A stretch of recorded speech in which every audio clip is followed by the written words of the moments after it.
मानवता का कल्याण और सुख सदैव सुनिश्चित किया जाए। 2500 साल पहले भारत की भूमि ने यह संदेश पूरे विश्व को दिया था। आइए इस संदेश को याद कर इस G20 समिट का हम आरंभ करें।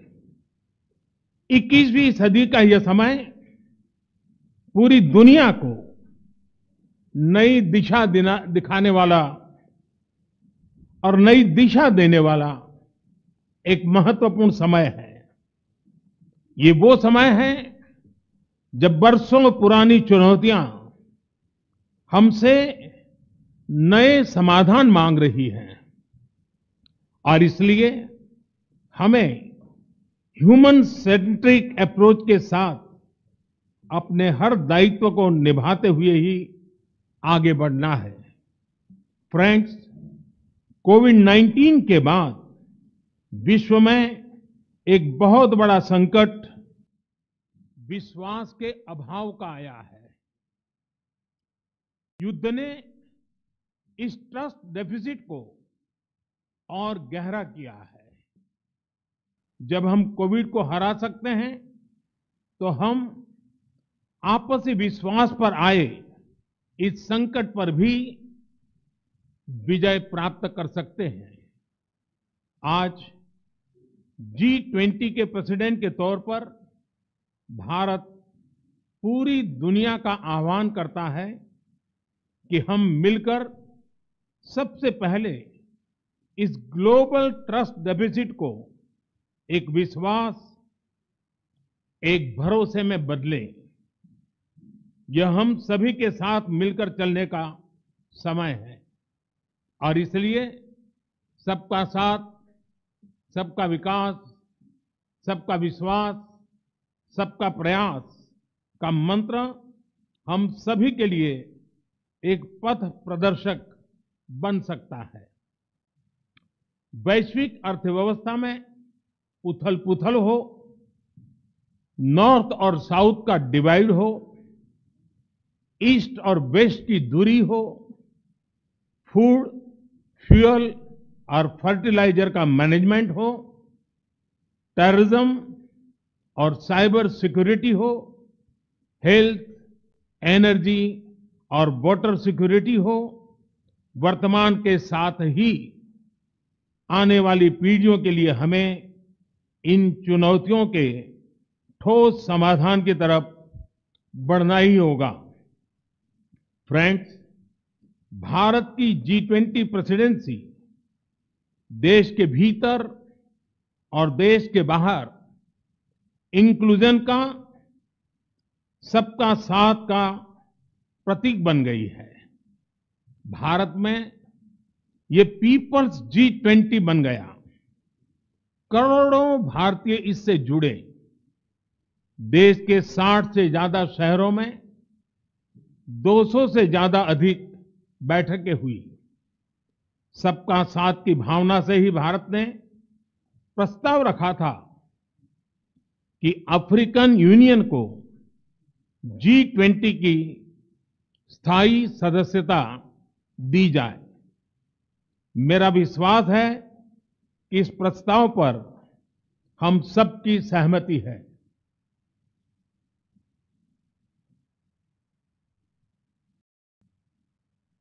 आप सबकी सहमति से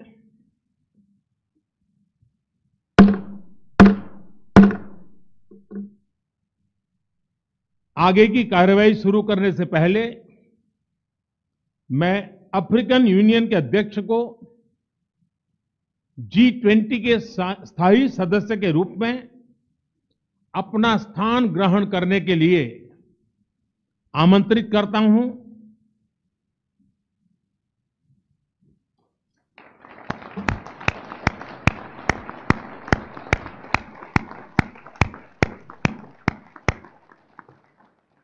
एक्सेलेंसी,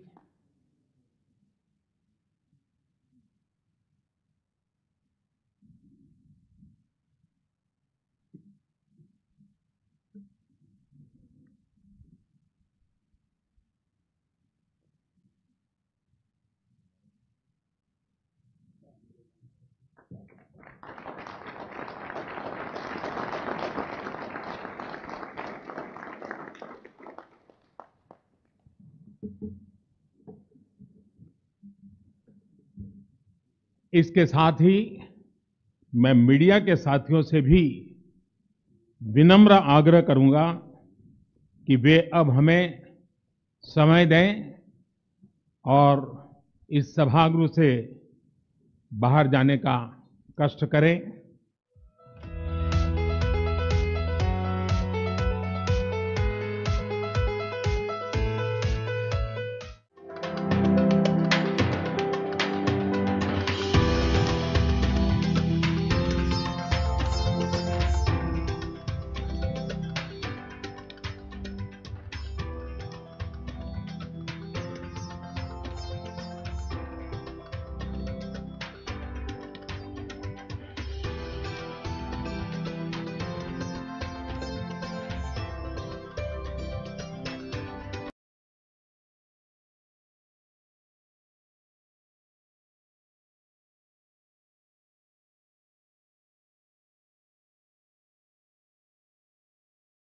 नमस्कार।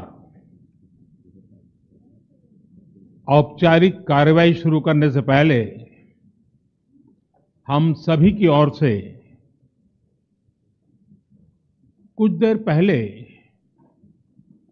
मोरक्को में आए भूकंप से प्रभावित लोगों के प्रति मैं अपनी हार्दिक संवेदना प्रकट करना चाहता हूं। हम प्रार्थना करते हैं कि सभी इंजर्ड लोग शीघ्र स्वस्थ हो। इस कठिन समय में पूरा विश्व समुदाय मोरक्को के साथ है और हम उन्हें हर संभव सहायता पहुंचाने के लिए तैयार हैं।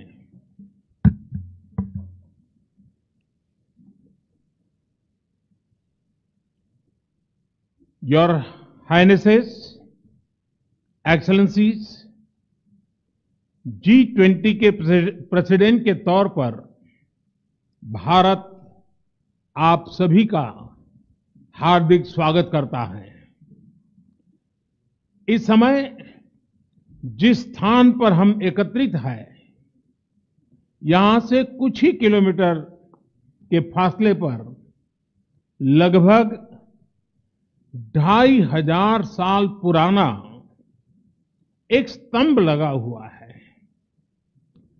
इस स्तंभ पर प्राकृत भाषा में लिखा है, हेवम लोकसा हित मुखेति अथ इयम नातिसु हेवम, अर्थात मानवता का कल्याण और सुख सदैव सुनिश्चित किया जाए। 2500 साल पहले भारत की भूमि ने यह संदेश पूरे विश्व को दिया था। आइए इस संदेश को याद कर इस G20 समिट का हम आरंभ करें। 21वीं सदी का यह समय पूरी दुनिया को नई दिशा दिखाने वाला और नई दिशा देने वाला एक महत्वपूर्ण समय है। ये वो समय है जब वर्षों पुरानी चुनौतियां हमसे नए समाधान मांग रही हैं और इसलिए हमें ह्यूमन सेंट्रिक अप्रोच के साथ अपने हर दायित्व को निभाते हुए ही आगे बढ़ना है। फ्रेंड्स, कोविड-19 के बाद विश्व में एक बहुत बड़ा संकट विश्वास के अभाव का आया है। युद्ध ने इस ट्रस्ट डेफिसिट को और गहरा किया है। जब हम कोविड को हरा सकते हैं तो हम आपसी विश्वास पर आए इस संकट पर भी विजय प्राप्त कर सकते हैं। आज G20 के प्रेसिडेंट के तौर पर भारत पूरी दुनिया का आह्वान करता है कि हम मिलकर सबसे पहले इस ग्लोबल ट्रस्ट डेफिसिट को एक विश्वास, एक भरोसे में बदले। यह हम सभी के साथ मिलकर चलने का समय है और इसलिए सबका साथ, सबका विकास, सबका विश्वास, सबका प्रयास का मंत्र हम सभी के लिए एक पथ प्रदर्शक बन सकता है। वैश्विक अर्थव्यवस्था में उथल-पुथल हो, नॉर्थ और साउथ का डिवाइड हो, ईस्ट और वेस्ट की दूरी हो, फूड, फ्यूल और फर्टिलाइजर का मैनेजमेंट हो, टेररिज्म और साइबर सिक्योरिटी हो, हेल्थ, एनर्जी और वाटर सिक्योरिटी हो, वर्तमान के साथ ही आने वाली पीढ़ियों के लिए हमें इन चुनौतियों के ठोस समाधान की तरफ बढ़ना ही होगा। फ्रेंड्स, भारत की G20 प्रेसिडेंसी देश के भीतर और देश के बाहर इंक्लूजन का, सबका साथ का प्रतीक बन गई है। भारत में ये पीपल्स G20 बन गया। करोड़ों भारतीय इससे जुड़े। देश के 60 से ज्यादा शहरों में 200 से ज्यादा अधिक बैठकें हुई। सबका साथ की भावना से ही भारत ने प्रस्ताव रखा था कि अफ्रीकन यूनियन को G20 की स्थायी सदस्यता दी जाए। मेरा विश्वास है कि इस प्रस्ताव पर हम सबकी सहमति है।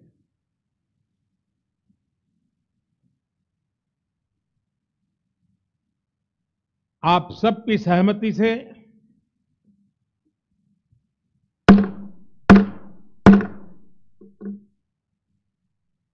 आगे की कार्रवाई शुरू करने से पहले मैं अफ्रीकन यूनियन के अध्यक्ष को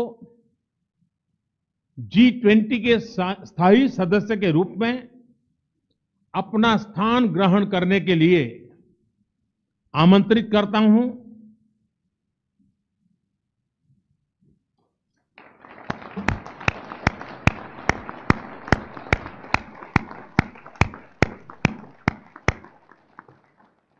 एक्सेलेंसी,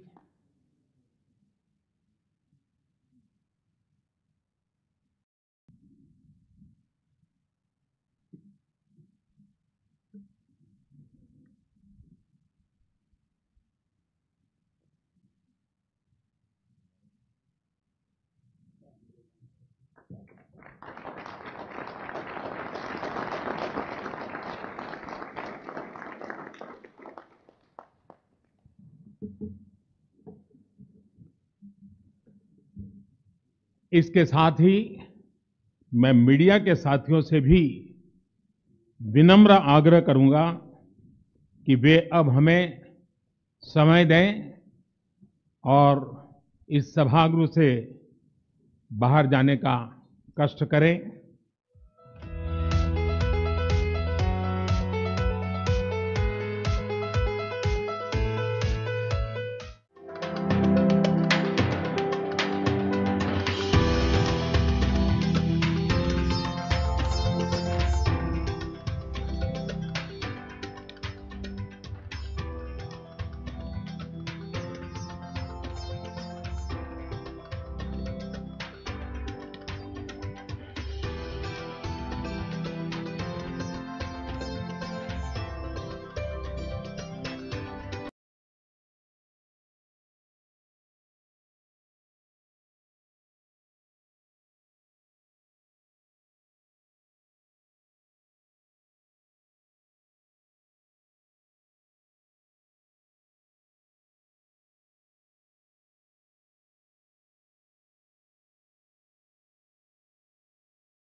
नमस्कार। औपचारिक कार्रवाई शुरू करने से पहले हम सभी की ओर से कुछ देर पहले मोरक्को में आए भूकंप से प्रभावित लोगों के प्रति मैं अपनी हार्दिक संवेदना प्रकट करना चाहता हूं। हम प्रार्थना करते हैं कि सभी इंजर्ड लोग शीघ्र स्वस्थ हो। इस कठिन समय में पूरा विश्व समुदाय मोरक्को के साथ है और हम उन्हें हर संभव सहायता पहुंचाने के लिए तैयार हैं।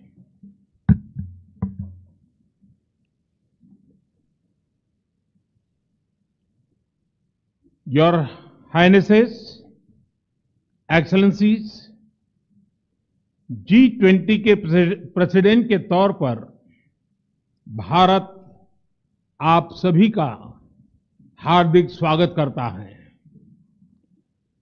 इस समय जिस स्थान पर हम एकत्रित हैं, यहां से कुछ ही किलोमीटर के फासले पर लगभग 2500 साल पुराना एक स्तंभ लगा हुआ है।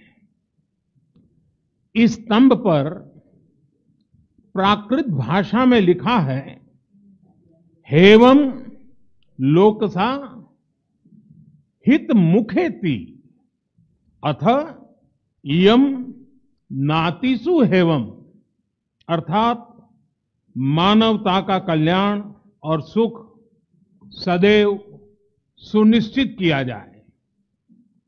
2500 साल पहले भारत की भूमि ने यह संदेश पूरे विश्व को दिया था।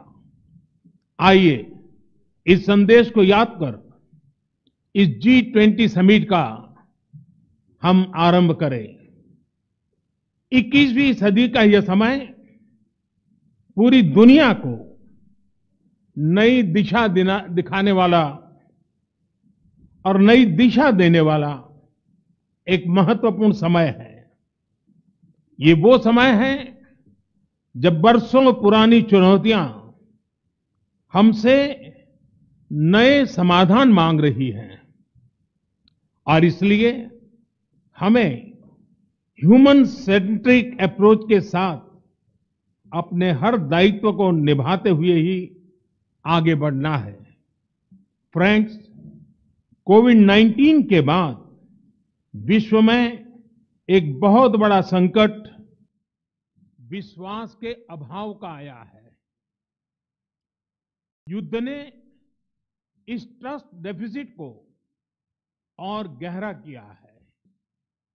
जब हम कोविड को हरा सकते हैं तो हम आपसी विश्वास पर आए इस संकट पर भी विजय प्राप्त कर सकते हैं। आज G20 के प्रेसिडेंट के तौर पर भारत पूरी दुनिया का आह्वान करता है कि हम मिलकर सबसे पहले इस ग्लोबल ट्रस्ट डेफिसिट को एक विश्वास, एक भरोसे में बदलें। यह हम सभी के साथ मिलकर चलने का समय है और इसलिए सबका साथ, सबका विकास, सबका विश्वास, सबका प्रयास का मंत्र हम सभी के लिए एक पथ प्रदर्शक बन सकता है। वैश्विक अर्थव्यवस्था में उथल-पुथल हो, नॉर्थ और साउथ का डिवाइड हो, ईस्ट और वेस्ट की दूरी हो, फूड, फ्यूल और फर्टिलाइजर का मैनेजमेंट हो, टेररिज्म और साइबर सिक्योरिटी हो, हेल्थ, एनर्जी और वाटर सिक्योरिटी हो, वर्तमान के साथ ही आने वाली पीढ़ियों के लिए हमें इन चुनौतियों के ठोस समाधान की तरफ बढ़ना ही होगा। फ्रेंड्स, भारत की G20 प्रेसिडेंसी देश के भीतर और देश के बाहर इंक्लूजन का, सबका साथ का प्रतीक बन गई है। भारत में ये पीपल्स G20 बन गया। करोड़ों भारतीय इससे जुड़े। देश के 60 से ज्यादा शहरों में 200 से ज्यादा अधिक बैठकें हुई। सबका साथ की भावना से ही भारत ने प्रस्ताव रखा था कि अफ्रीकन यूनियन को G20 की स्थायी सदस्यता दी जाए। मेरा विश्वास है कि इस प्रस्ताव पर हम सबकी सहमति है।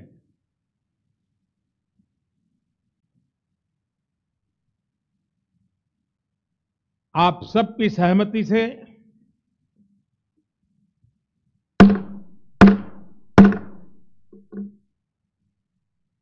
आगे की कार्रवाई शुरू करने से पहले मैं अफ्रीकन यूनियन के अध्यक्ष को G20 के स्थायी सदस्य के रूप में अपना स्थान ग्रहण करने के लिए आमंत्रित करता हूं।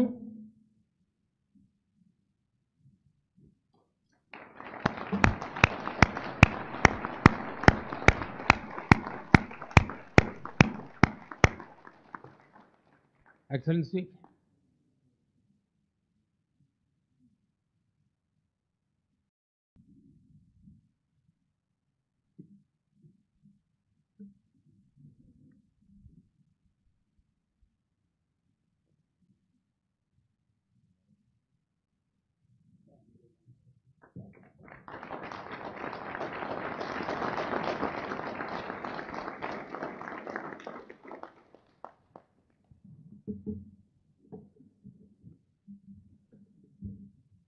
इसके साथ ही मैं मीडिया के साथियों से भी विनम्र आग्रह करूंगा कि वे अब हमें समय दें और इस सभागृह से बाहर जाने का कष्ट करें।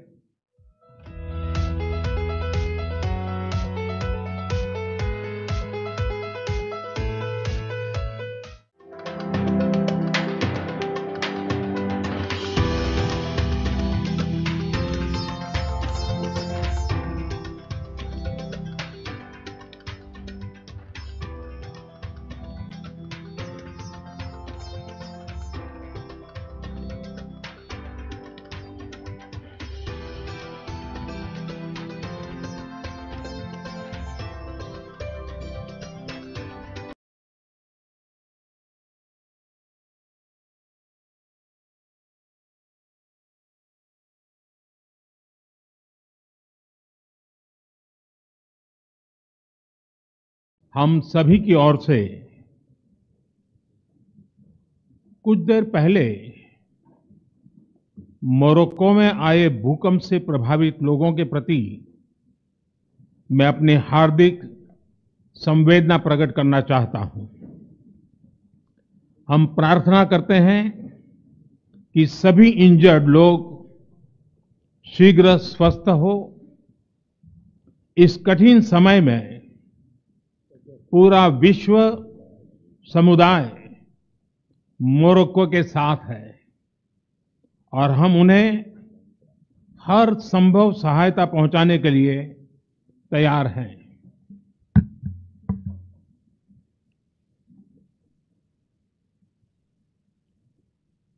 Your Highnesses, Excellencies, G20 के प्रेसिडेंट के तौर पर भारत आप सभी का हार्दिक स्वागत करता है। इस समय जिस स्थान पर हम एकत्रित हैं, यहां से कुछ ही किलोमीटर के एक्सेलेंसीज, नमस्कार। औपचारिक कार्रवाई शुरू करने से पहले हम सभी की ओर से कुछ देर पहले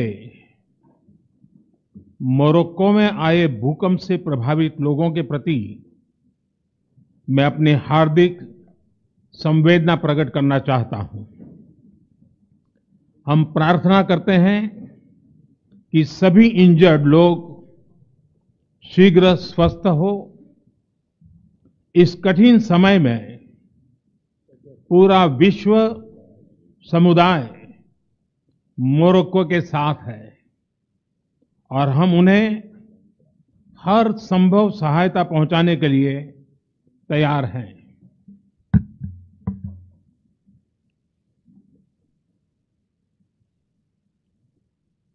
Your Highnesses, Excellencies, G20 के प्रेसिडेंट के तौर पर भारत आप सभी का हार्दिक स्वागत करता है। इस समय जिस स्थान पर हम एकत्रित हैं, यहां से कुछ ही किलोमीटर के फासले पर लगभग 2500 साल पुराना एक स्तंभ लगा हुआ है। इस स्तंभ पर प्राकृत भाषा में लिखा है, हेवम लोकसा हित मुखेति अथ इयम नातिसु हेवम, अर्थात मानवता का कल्याण और सुख सदैव सुनिश्चित किया जाए। 2500 साल पहले भारत की भूमि ने यह संदेश पूरे विश्व को दिया था। आइए इस संदेश को याद कर इस G20 समिट का हम आरंभ करें। 21वीं सदी का यह समय पूरी दुनिया को नई दिशा दिखाने वाला और नई दिशा देने वाला एक महत्वपूर्ण समय है।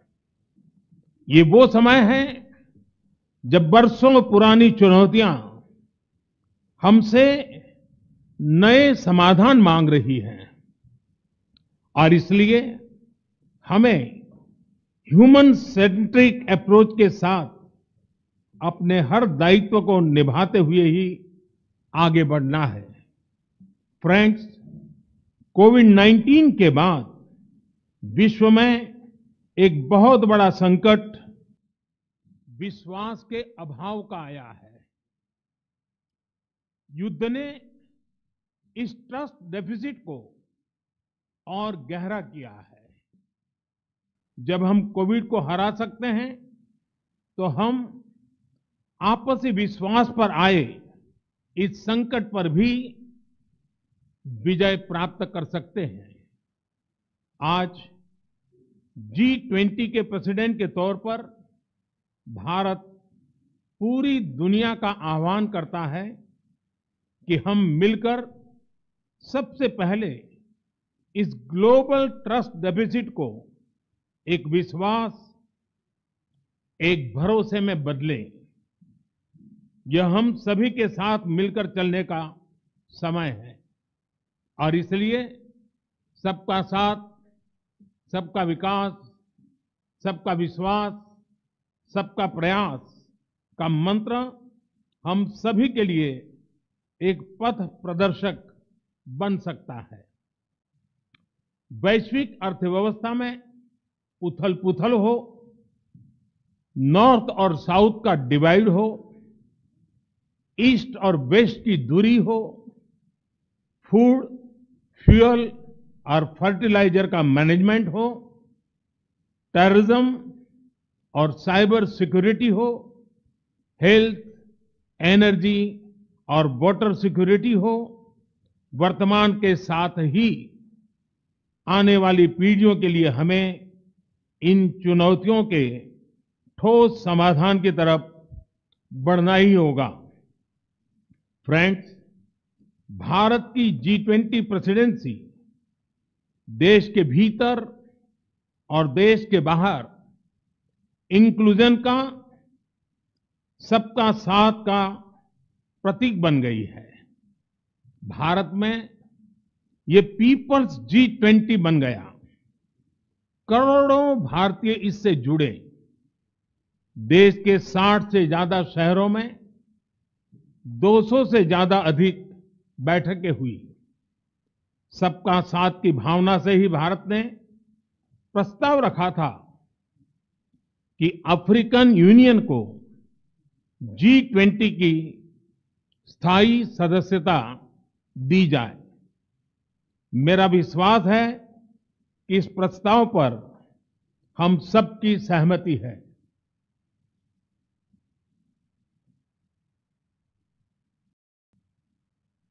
आप सबकी सहमति से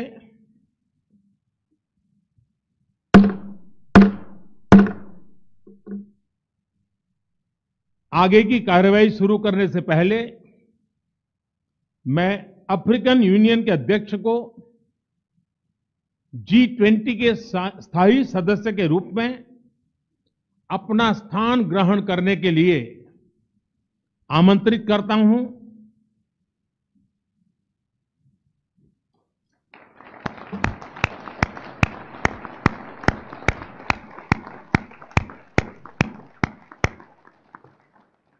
एक्सेलेंसी,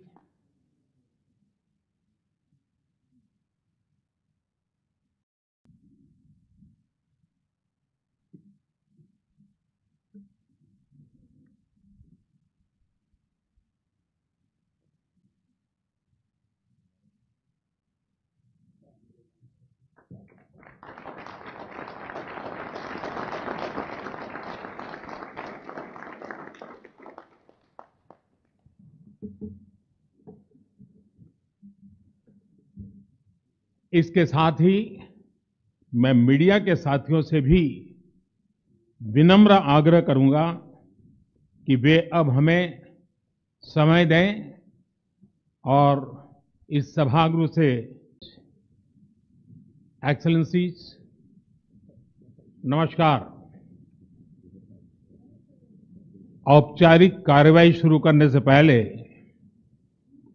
हम सभी की ओर से कुछ देर पहले मोरक्को में आए भूकंप से प्रभावित लोगों के प्रति मैं अपनी हार्दिक संवेदना प्रकट करना चाहता हूं। हम प्रार्थना करते हैं कि सभी इंजर्ड लोग शीघ्र स्वस्थ हो। इस कठिन समय में पूरा विश्व समुदाय मोरक्को के साथ है और हम उन्हें हर संभव सहायता पहुंचाने के लिए तैयार हैं।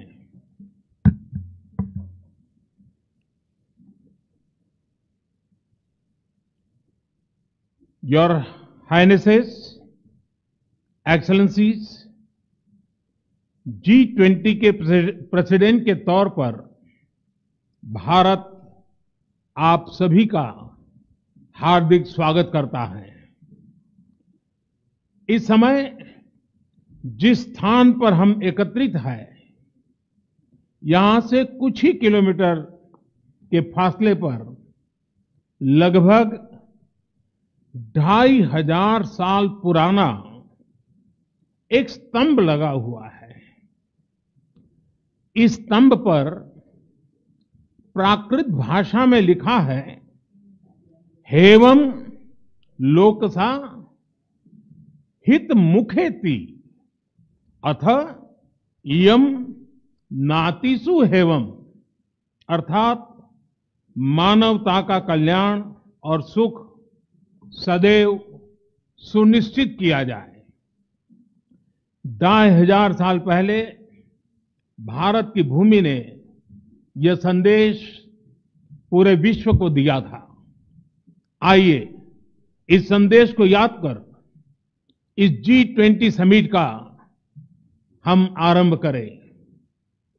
21वीं सदी का यह समय पूरी दुनिया को नई दिशा दिखाने वाला और नई दिशा देने वाला एक महत्वपूर्ण समय है।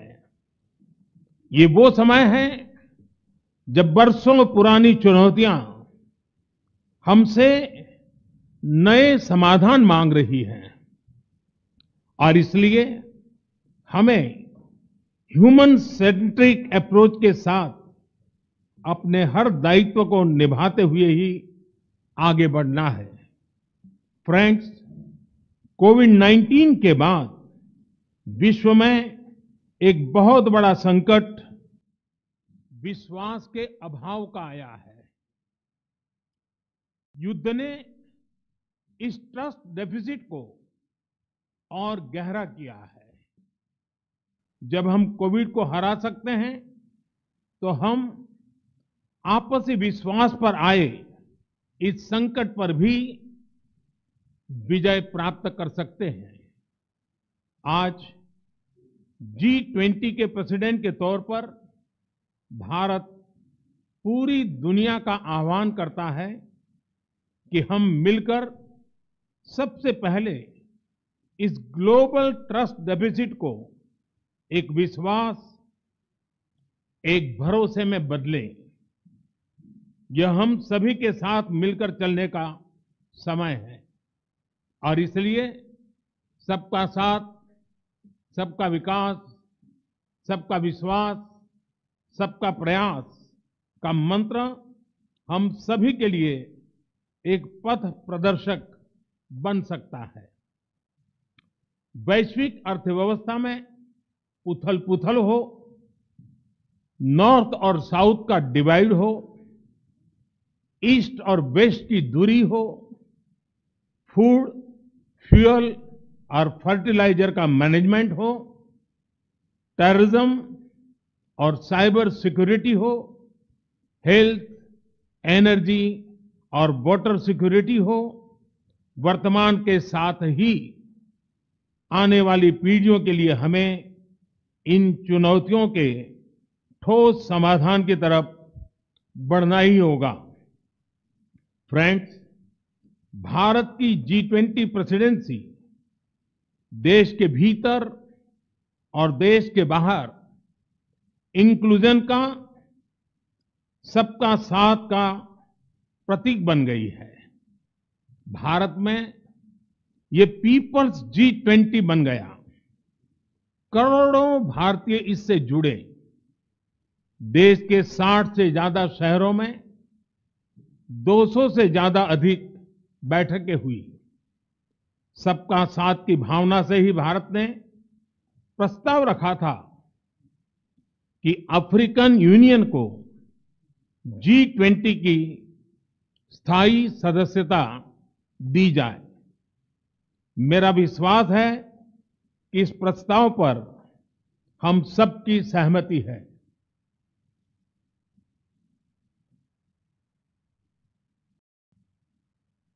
आप सबकी सहमति से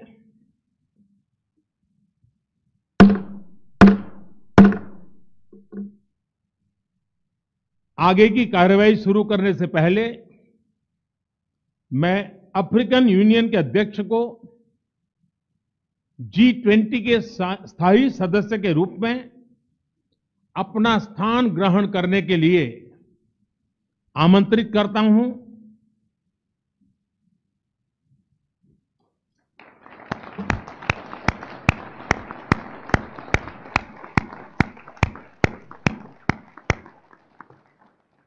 एक्सेलेंसी,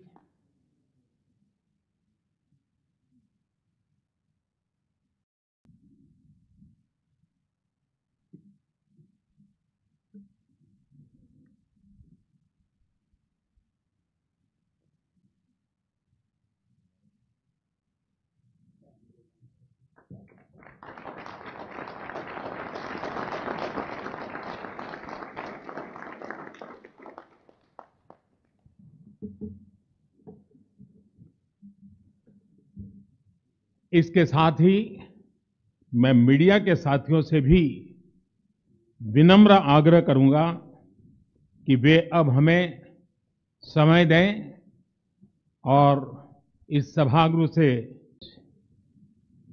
एक्सेलेंसीज, नमस्कार। औपचारिक कार्रवाई शुरू करने से पहले हम सभी की ओर से कुछ देर पहले मोरक्को में आए भूकंप से प्रभावित लोगों के प्रति मैं अपनी हार्दिक संवेदना प्रकट करना चाहता हूं। हम प्रार्थना करते हैं कि सभी इंजर्ड लोग शीघ्र स्वस्थ हो। इस कठिन समय में पूरा विश्व समुदाय मोरक्को के साथ है और हम उन्हें हर संभव सहायता पहुंचाने के लिए तैयार हैं।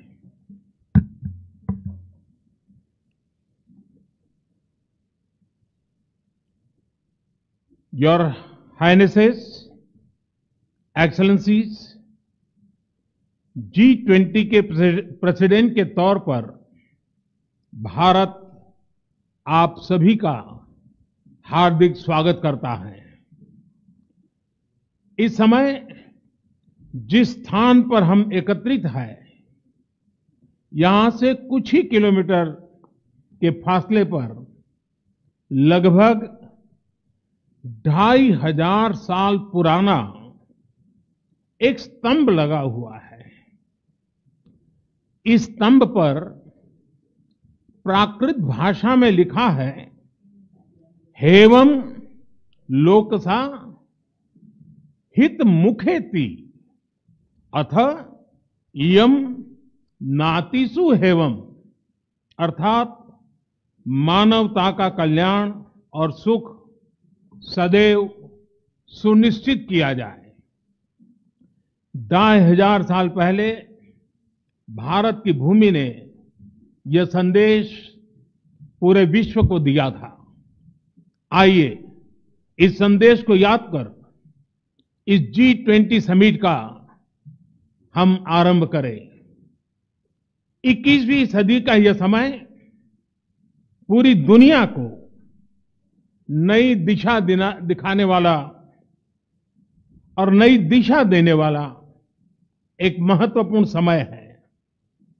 ये वो समय है जब बरसों पुरानी चुनौतियां हमसे नए समाधान मांग रही हैं और इसलिए हमें ह्यूमन सेंट्रिक अप्रोच के साथ अपने हर दायित्व को निभाते हुए ही आगे बढ़ना है।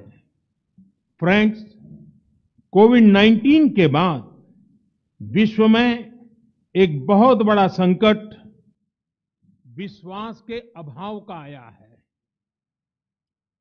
युद्ध ने इस ट्रस्ट डेफिसिट को और गहरा किया है। जब हम कोविड को हरा सकते हैं तो हम आपसी विश्वास पर आए इस संकट पर भी विजय प्राप्त कर सकते हैं। आज G20 के प्रेसिडेंट के तौर पर भारत पूरी दुनिया का आह्वान करता है कि हम मिलकर सबसे पहले इस ग्लोबल ट्रस्ट डेफिसिट को एक विश्वास, एक भरोसे में बदलें। यह हम सभी के साथ मिलकर चलने का समय है और इसलिए सबका साथ, सबका विकास, सबका विश्वास, सबका प्रयास का मंत्र हम सभी के लिए एक पथ प्रदर्शक बन सकता है। वैश्विक अर्थव्यवस्था में उथल-पुथल हो, नॉर्थ और साउथ का डिवाइड हो, ईस्ट और वेस्ट की दूरी हो, फूड, फ्यूल और फर्टिलाइजर का मैनेजमेंट हो, टेररिज्म और साइबर सिक्योरिटी हो, हेल्थ, एनर्जी और वाटर सिक्योरिटी हो, वर्तमान के साथ ही आने वाली पीढ़ियों के लिए हमें इन चुनौतियों के ठोस समाधान की तरफ बढ़ना ही होगा। फ्रेंड्स, भारत की G20 प्रेसिडेंसी देश के भीतर और देश के बाहर इंक्लूजन का, सबका साथ का प्रतीक बन गई है। भारत में ये पीपल्स G20 बन गया। करोड़ों भारतीय इससे जुड़े। देश के 60 से ज्यादा शहरों में 200 से ज्यादा अधिक बैठकें हुई।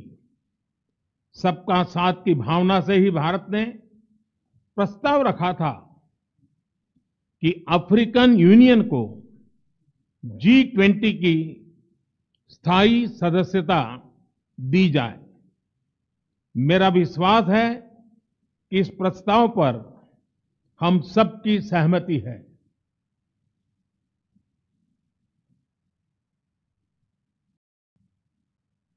आप सबकी सहमति से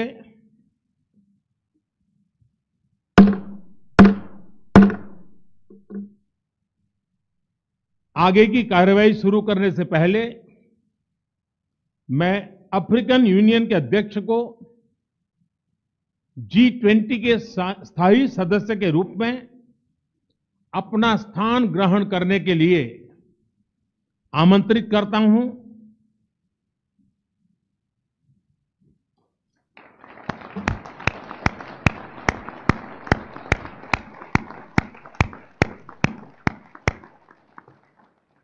excellency,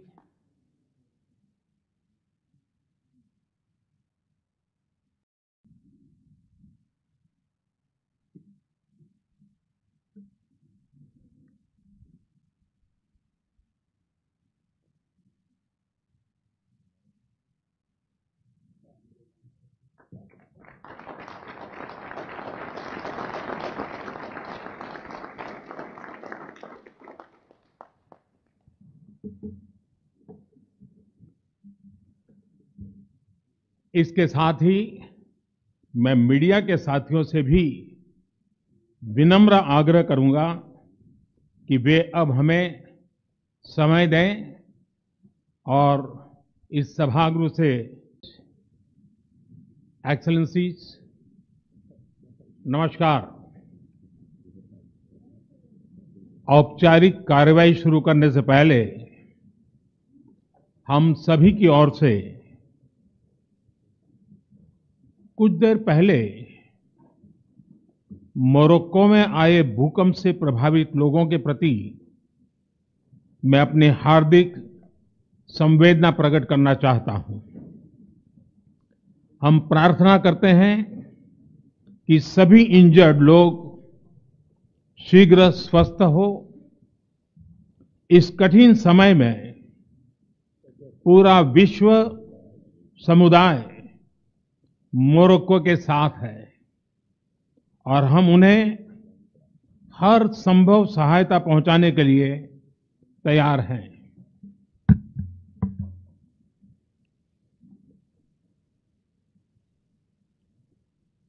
Your Highnesses, Excellencies, G20 के प्रेसिडेंट के तौर पर भारत आप सभी का हार्दिक स्वागत करता है। इस समय जिस स्थान पर हम एकत्रित हैं, यहां से कुछ ही किलोमीटर के फासले पर लगभग 2500 साल पुराना एक स्तंभ लगा हुआ है।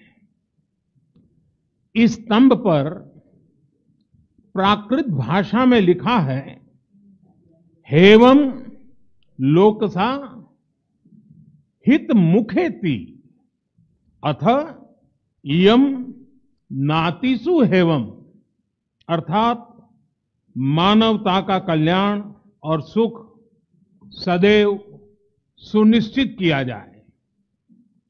2500 साल पहले भारत की भूमि ने यह संदेश पूरे विश्व को दिया था। आइए इस संदेश को याद कर इस G20 समिट का हम आरंभ करें।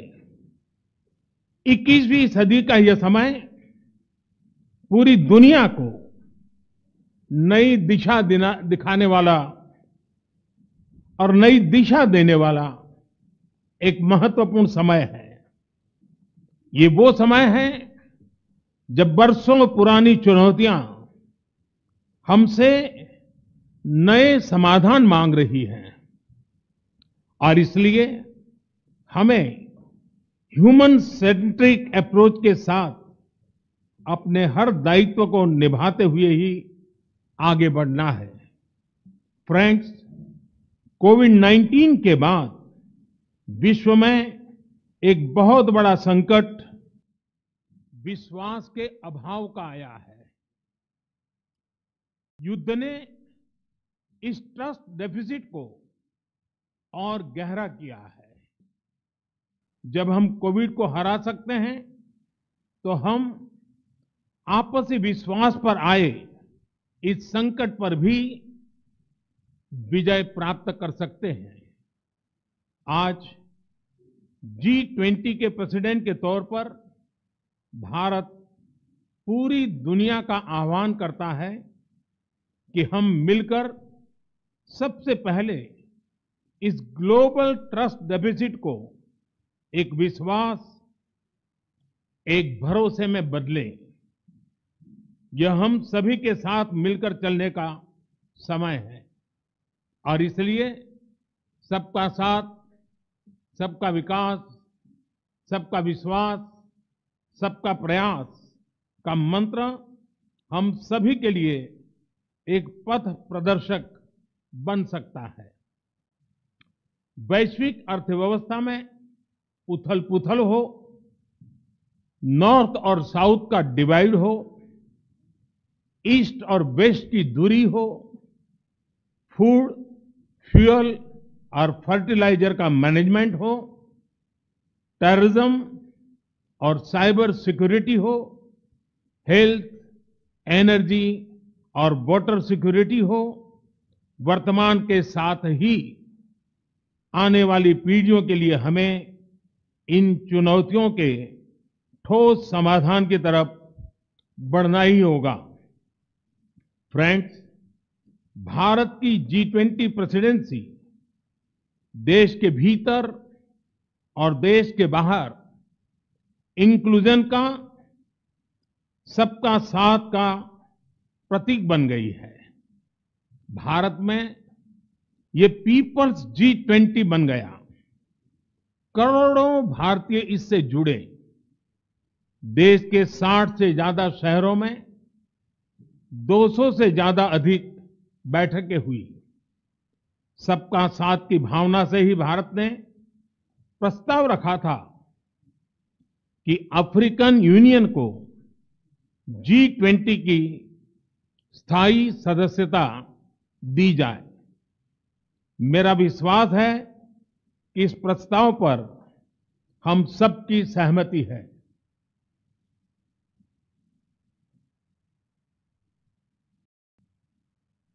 आप सबकी सहमति से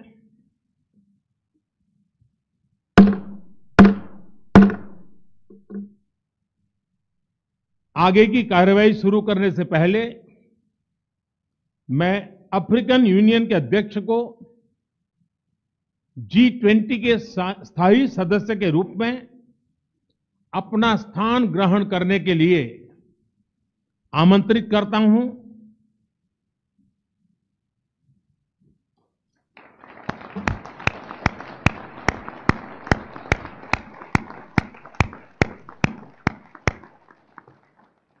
excellency,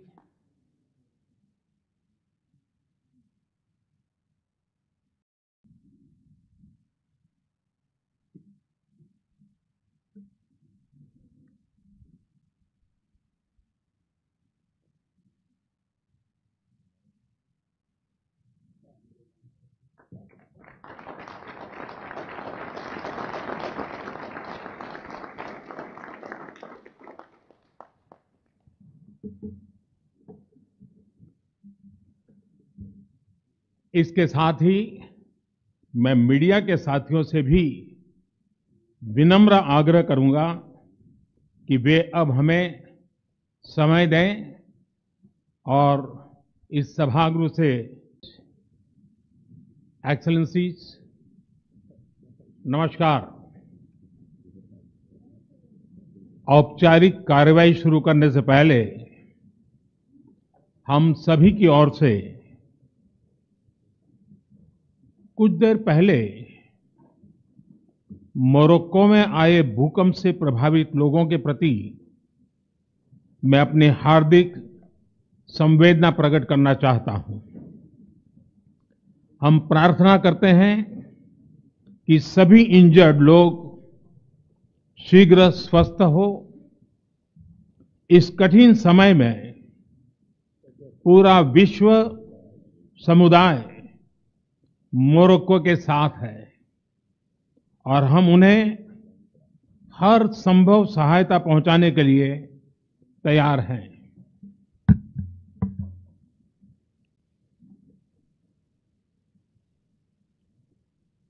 Your Highnesses, Excellencies, G20 के प्रेसिडेंट के तौर पर भारत आप सभी का हार्दिक स्वागत करता है। इस समय जिस स्थान पर हम एकत्रित हैं, यहां से कुछ ही किलोमीटर के फासले पर लगभग 2500 साल पुराना एक स्तंभ लगा हुआ है।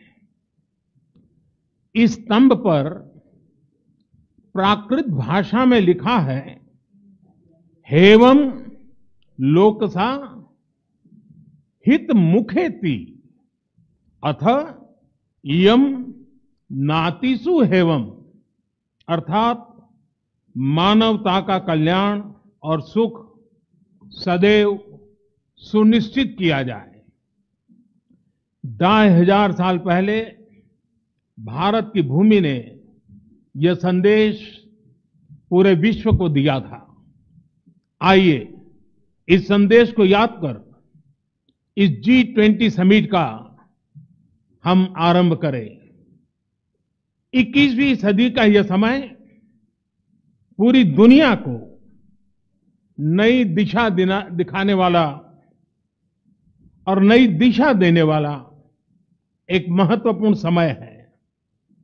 ये वो समय है जब बरसों पुरानी चुनौतियां हमसे नए समाधान मांग रही हैं और इसलिए हमें ह्यूमन सेंट्रिक अप्रोच के साथ अपने हर दायित्व को निभाते हुए ही आगे बढ़ना है। फ्रेंड्स, कोविड-19 के बाद विश्व में एक बहुत बड़ा संकट विश्वास के अभाव का आया है। युद्ध ने इस ट्रस्ट डेफिसिट को और गहरा किया है। जब हम कोविड को हरा सकते हैं तो हम आपसी विश्वास पर आए इस संकट पर भी विजय प्राप्त कर सकते हैं। आज G20 के प्रेसिडेंट के तौर पर भारत पूरी दुनिया का आह्वान करता है कि हम मिलकर सबसे पहले इस ग्लोबल ट्रस्ट डेफिसिट को एक विश्वास, एक भरोसे में बदलें। यह हम सभी के साथ मिलकर चलने का समय है और इसलिए सबका साथ, सबका विकास, सबका विश्वास, सबका प्रयास का मंत्र हम सभी के लिए एक पथ प्रदर्शक बन सकता है। वैश्विक अर्थव्यवस्था में उथल-पुथल हो, नॉर्थ और साउथ का डिवाइड हो, ईस्ट और वेस्ट की दूरी हो, फूड, फ्यूल और फर्टिलाइजर का मैनेजमेंट हो, टेररिज्म और साइबर सिक्योरिटी हो, हेल्थ, एनर्जी और वाटर सिक्योरिटी हो, वर्तमान के साथ ही आने वाली पीढ़ियों के लिए हमें इन चुनौतियों के ठोस समाधान की तरफ बढ़ना ही होगा। फ्रेंड्स, भारत की G20 प्रेसिडेंसी देश के भीतर और देश के बाहर इंक्लूजन का, सबका साथ का प्रतीक बन गई है। भारत में ये पीपल्स G20 बन गया। करोड़ों भारतीय इससे जुड़े।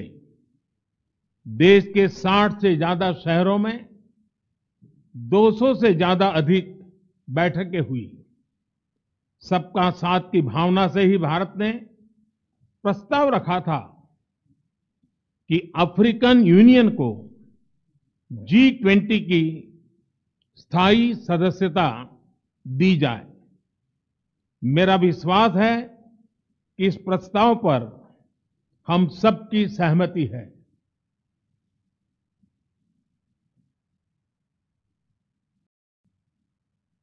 आप सबकी सहमति से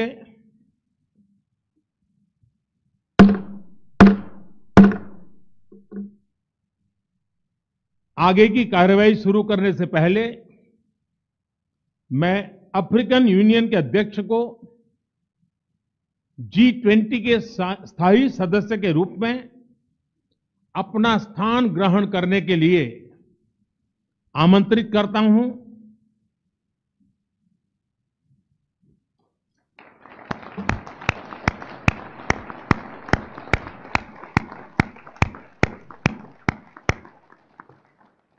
एक्सेलेंसी,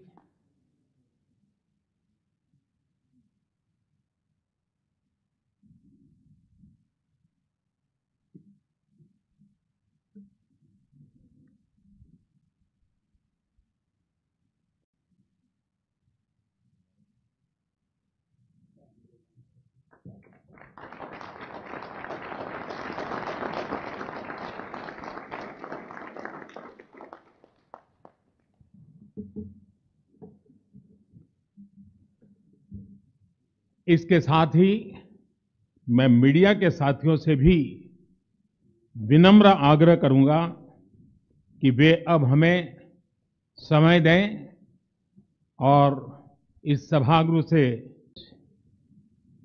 एक्सेलेंसीज, नमस्कार। औपचारिक कार्रवाई शुरू करने से पहले हम सभी की ओर से कुछ देर पहले मोरक्को में आए भूकंप से प्रभावित लोगों के प्रति मैं अपनी हार्दिक संवेदना प्रकट करना चाहता हूं। हम प्रार्थना करते हैं कि सभी इंजर्ड लोग शीघ्र स्वस्थ हो। इस कठिन समय में पूरा विश्व समुदाय मोरक्को के साथ है और हम उन्हें हर संभव सहायता पहुंचाने के लिए तैयार हैं।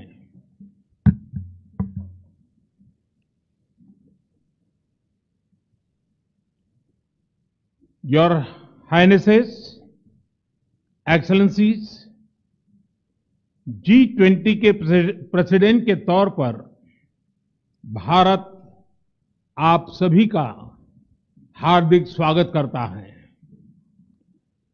इस समय जिस स्थान पर हम एकत्रित हैं, यहां से कुछ ही किलोमीटर के फासले पर लगभग 2500 साल पुराना एक स्तंभ लगा हुआ है। इस स्तंभ पर प्राकृत भाषा में लिखा है, हेवम लोकसा हित मुखेति अथ इयम नातिसु हेवम, अर्थात मानवता का कल्याण और सुख सदैव सुनिश्चित किया जाए। 2500 साल पहले भारत की भूमि ने यह संदेश पूरे विश्व को दिया था। आइए इस संदेश को याद कर इस G20 समिट का हम आरंभ करें। 21वीं सदी का यह समय पूरी दुनिया को नई दिशा दिखाने वाला और नई दिशा देने वाला एक महत्वपूर्ण समय है। ये वो समय है जब बरसों पुरानी चुनौतियां हमसे नए समाधान मांग रही हैं। और इसलिए हमें ह्यूमन सेंट्रिक अप्रोच के साथ अपने हर दायित्व को निभाते हुए ही आगे बढ़ना है। फ्रेंड्स, कोविड-19 के बाद विश्व में एक बहुत बड़ा संकट विश्वास के अभाव का आया है। युद्ध ने इस ट्रस्ट डेफिसिट को और गहरा किया है। जब हम कोविड को हरा सकते हैं तो हम आपसी विश्वास पर आए इस संकट पर भी विजय प्राप्त कर सकते हैं। आज G20 के प्रेसिडेंट के तौर पर भारत पूरी दुनिया का आह्वान करता है कि हम मिलकर सबसे पहले इस ग्लोबल ट्रस्ट डेफिसिट को एक विश्वास, एक भरोसे में बदलें। यह हम सभी के साथ मिलकर चलने का समय है और इसलिए सबका साथ, सबका विकास, सबका विश्वास, सबका प्रयास का मंत्र हम सभी के लिए एक पथ प्रदर्शक बन सकता है। वैश्विक अर्थव्यवस्था में उथल-पुथल हो, नॉर्थ और साउथ का डिवाइड हो, ईस्ट और वेस्ट की दूरी हो, फूड, फ्यूल और फर्टिलाइजर का मैनेजमेंट हो, टेररिज्म और साइबर सिक्योरिटी हो, हेल्थ, एनर्जी और वाटर सिक्योरिटी हो, वर्तमान के साथ ही आने वाली पीढ़ियों के लिए हमें इन चुनौतियों के ठोस समाधान की तरफ बढ़ना ही होगा। फ्रेंड्स, भारत की G20 प्रेसिडेंसी देश के भीतर और देश के बाहर इंक्लूजन का, सबका साथ का प्रतीक बन गई है। भारत में ये पीपल्स G20 बन गया।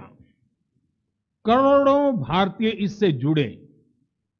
देश के 60 से ज्यादा शहरों में 200 से ज्यादा अधिक बैठकें हुई। सबका साथ की भावना से ही भारत ने प्रस्ताव रखा था कि अफ्रीकन यूनियन को G20 की स्थायी सदस्यता दी जाए। मेरा विश्वास है कि इस प्रस्ताव पर हम सबकी सहमति है।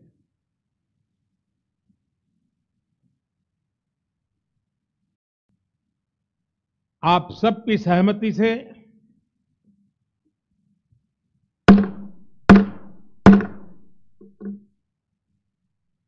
आगे की कार्रवाई शुरू करने से पहले मैं अफ्रीकन यूनियन के अध्यक्ष को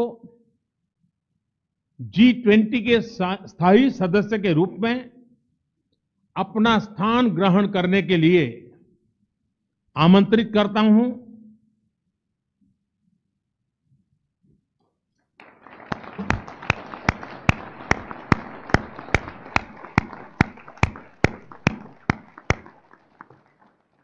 एक्सेलेंसी,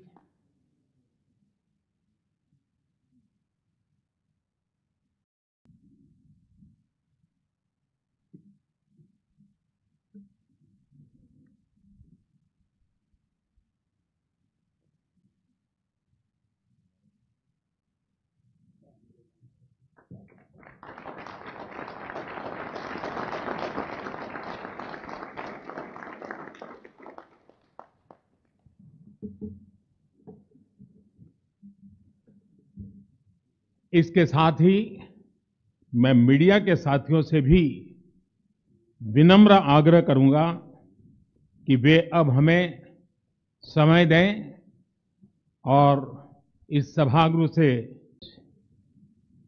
एक्सेलेंसीज, नमस्कार।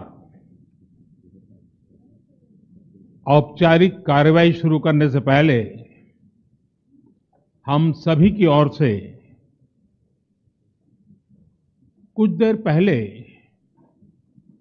मोरक्को में आए भूकंप से प्रभावित लोगों के प्रति मैं अपनी हार्दिक संवेदना प्रकट करना चाहता हूं। हम प्रार्थना करते हैं कि सभी इंजर्ड लोग शीघ्र स्वस्थ हो। इस कठिन समय में पूरा विश्व समुदाय मोरक्को के साथ है और हम उन्हें हर संभव सहायता पहुंचाने के लिए तैयार हैं।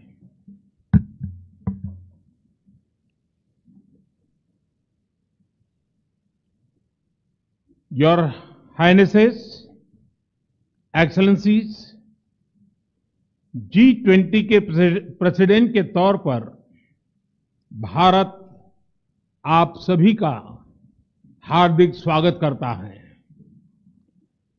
इस समय जिस स्थान पर हम एकत्रित हैं, यहां से कुछ ही किलोमीटर के फासले पर लगभग 2500 साल पुराना एक स्तंभ लगा हुआ है।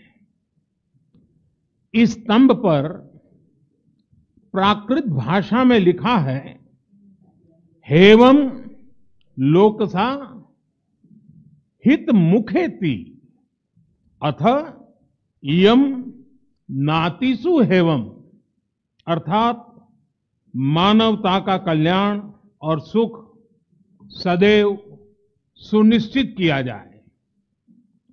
2500 साल पहले भारत की भूमि ने यह संदेश पूरे विश्व को दिया था।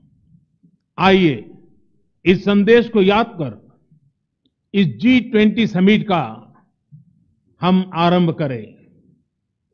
21वीं सदी का यह समय पूरी दुनिया को नई दिशा दिखाने वाला और नई दिशा देने वाला एक महत्वपूर्ण समय है।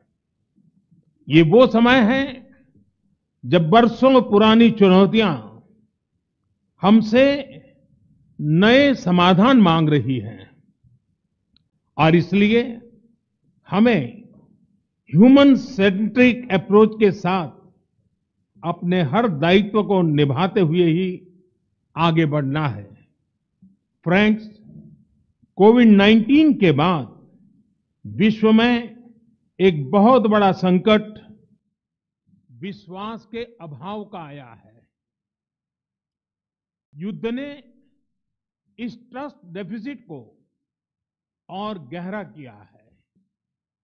जब हम कोविड को हरा सकते हैं तो हम आपसी विश्वास पर आए इस संकट पर भी विजय प्राप्त कर सकते हैं। आज G20 के प्रेसिडेंट के तौर पर भारत पूरी दुनिया का आह्वान करता है कि हम मिलकर सबसे पहले इस ग्लोबल ट्रस्ट डेफिसिट को एक विश्वास, एक भरोसे में बदलें। यह हम सभी के साथ मिलकर चलने का समय है और इसलिए सबका साथ, सबका विकास, सबका विश्वास, सबका प्रयास का मंत्र हम सभी के लिए एक पथ प्रदर्शक बन सकता है। वैश्विक अर्थव्यवस्था में उथल-पुथल हो, नॉर्थ और साउथ का डिवाइड हो, ईस्ट और वेस्ट की दूरी हो, फूड, फ्यूल और फर्टिलाइजर का मैनेजमेंट हो, टेररिज्म और साइबर सिक्योरिटी हो, हेल्थ, एनर्जी और वाटर सिक्योरिटी हो, वर्तमान के साथ ही आने वाली पीढ़ियों के लिए हमें इन चुनौतियों के ठोस समाधान की तरफ बढ़ना ही होगा। फ्रेंड्स, भारत की G20 प्रेसिडेंसी देश के भीतर और देश के बाहर इंक्लूजन का, सबका साथ का प्रतीक बन गई है। भारत में ये पीपल्स G20 बन गया। करोड़ों भारतीय इससे जुड़े।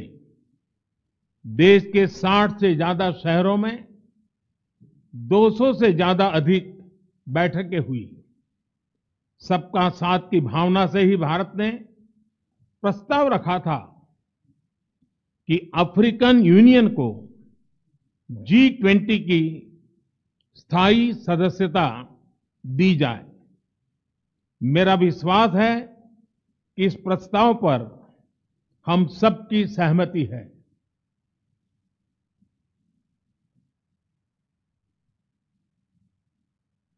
आप सबकी सहमति से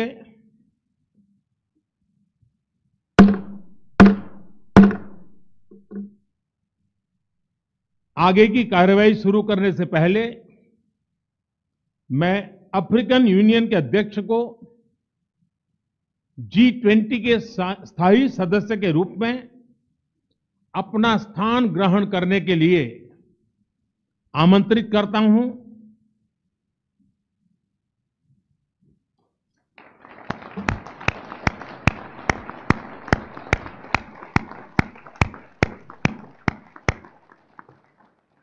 एक्सेलेंसी,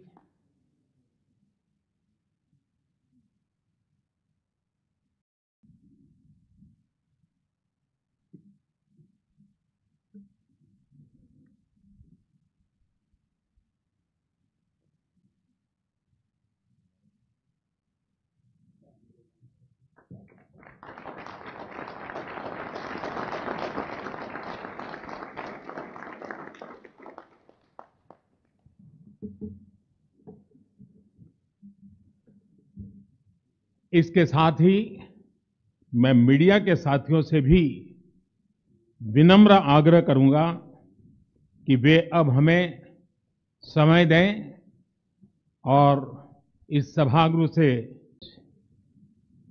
एक्सेलेंसीज, नमस्कार। औपचारिक कार्रवाई शुरू करने से पहले हम सभी की ओर से कुछ देर पहले मोरक्को में आए भूकंप से प्रभावित लोगों के प्रति मैं अपनी हार्दिक संवेदना प्रकट करना चाहता हूं। हम प्रार्थना करते हैं कि सभी इंजर्ड लोग शीघ्र स्वस्थ हो। इस कठिन समय में पूरा विश्व समुदाय मोरक्को के साथ है और हम उन्हें हर संभव सहायता पहुंचाने के लिए तैयार हैं।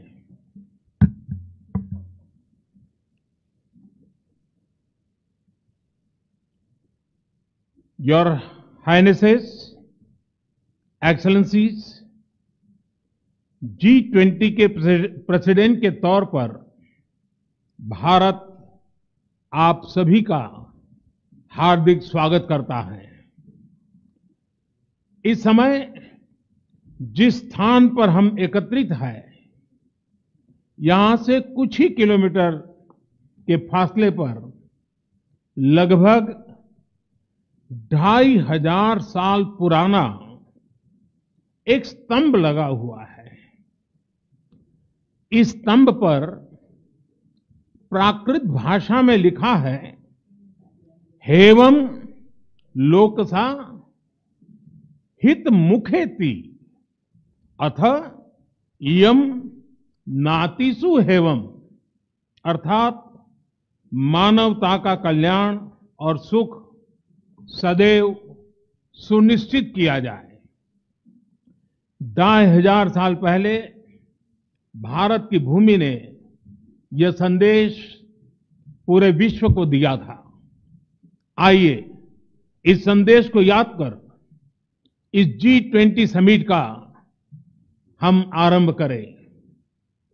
21वीं सदी का यह समय पूरी दुनिया को नई दिशा दिखाने वाला और नई दिशा देने वाला एक महत्वपूर्ण समय है।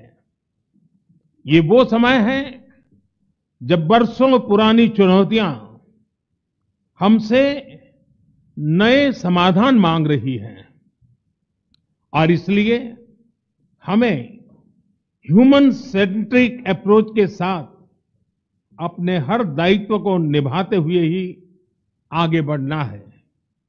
फ्रेंड्स, कोविड-19 के बाद विश्व में एक बहुत बड़ा संकट विश्वास के अभाव का आया है।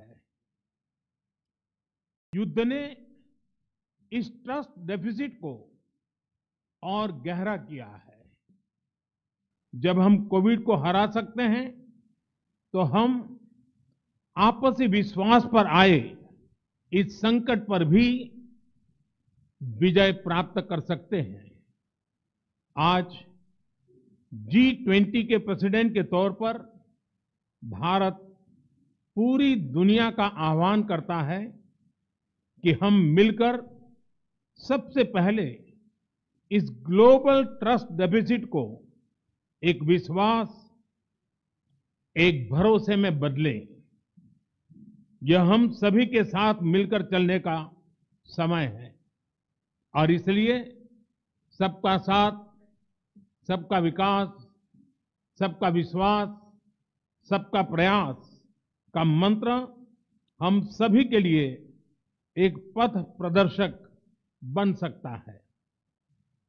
वैश्विक अर्थव्यवस्था में उथल-पुथल हो, नॉर्थ और साउथ का डिवाइड हो, ईस्ट और वेस्ट की दूरी हो, फूड, फ्यूल और फर्टिलाइजर का मैनेजमेंट हो, टेररिज्म और साइबर सिक्योरिटी हो, हेल्थ, एनर्जी और वाटर सिक्योरिटी हो, वर्तमान के साथ ही आने वाली पीढ़ियों के लिए हमें इन चुनौतियों के ठोस समाधान की तरफ बढ़ना ही होगा।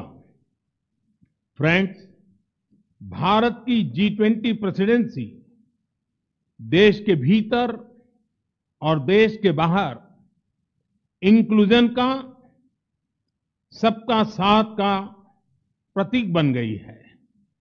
भारत में ये पीपल्स G20 बन गया। करोड़ों भारतीय इससे जुड़े। देश के 60 से ज्यादा शहरों में 200 से ज्यादा अधिक बैठकें हुई। सबका साथ की भावना से ही भारत ने प्रस्ताव रखा था कि अफ्रीकन यूनियन को G20 की स्थायी सदस्यता दी जाए। मेरा विश्वास है कि इस प्रस्ताव पर हम सबकी सहमति है।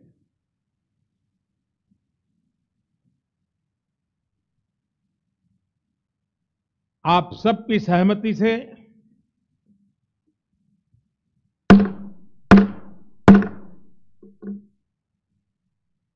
आगे की कार्रवाई शुरू करने से पहले मैं अफ्रीकन यूनियन के अध्यक्ष को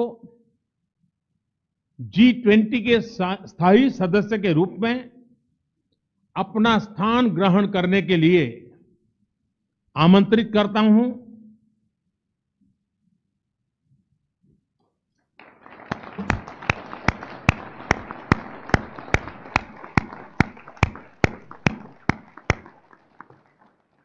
excellency,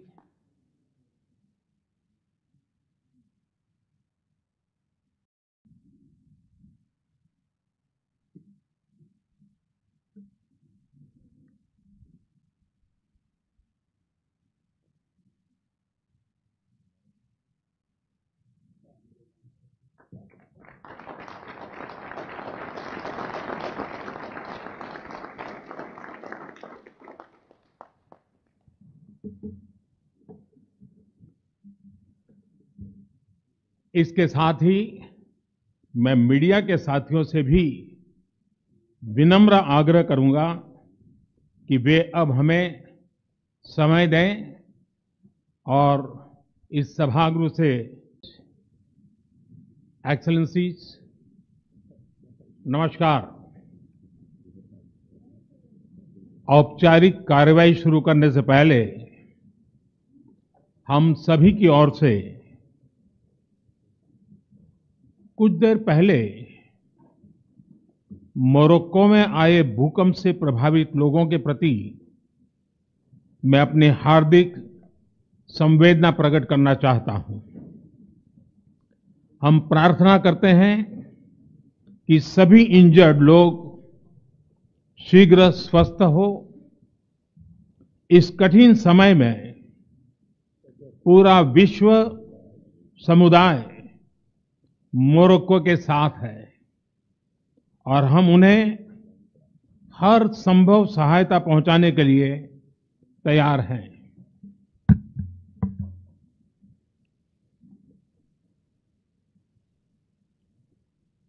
Your Highnesses, Excellencies, G20 के प्रेसिडेंट के तौर पर भारत आप सभी का हार्दिक स्वागत करता है। इस समय जिस स्थान पर हम एकत्रित हैं, यहां से कुछ ही किलोमीटर के फासले पर लगभग 2500 साल पुराना एक स्तंभ लगा हुआ है।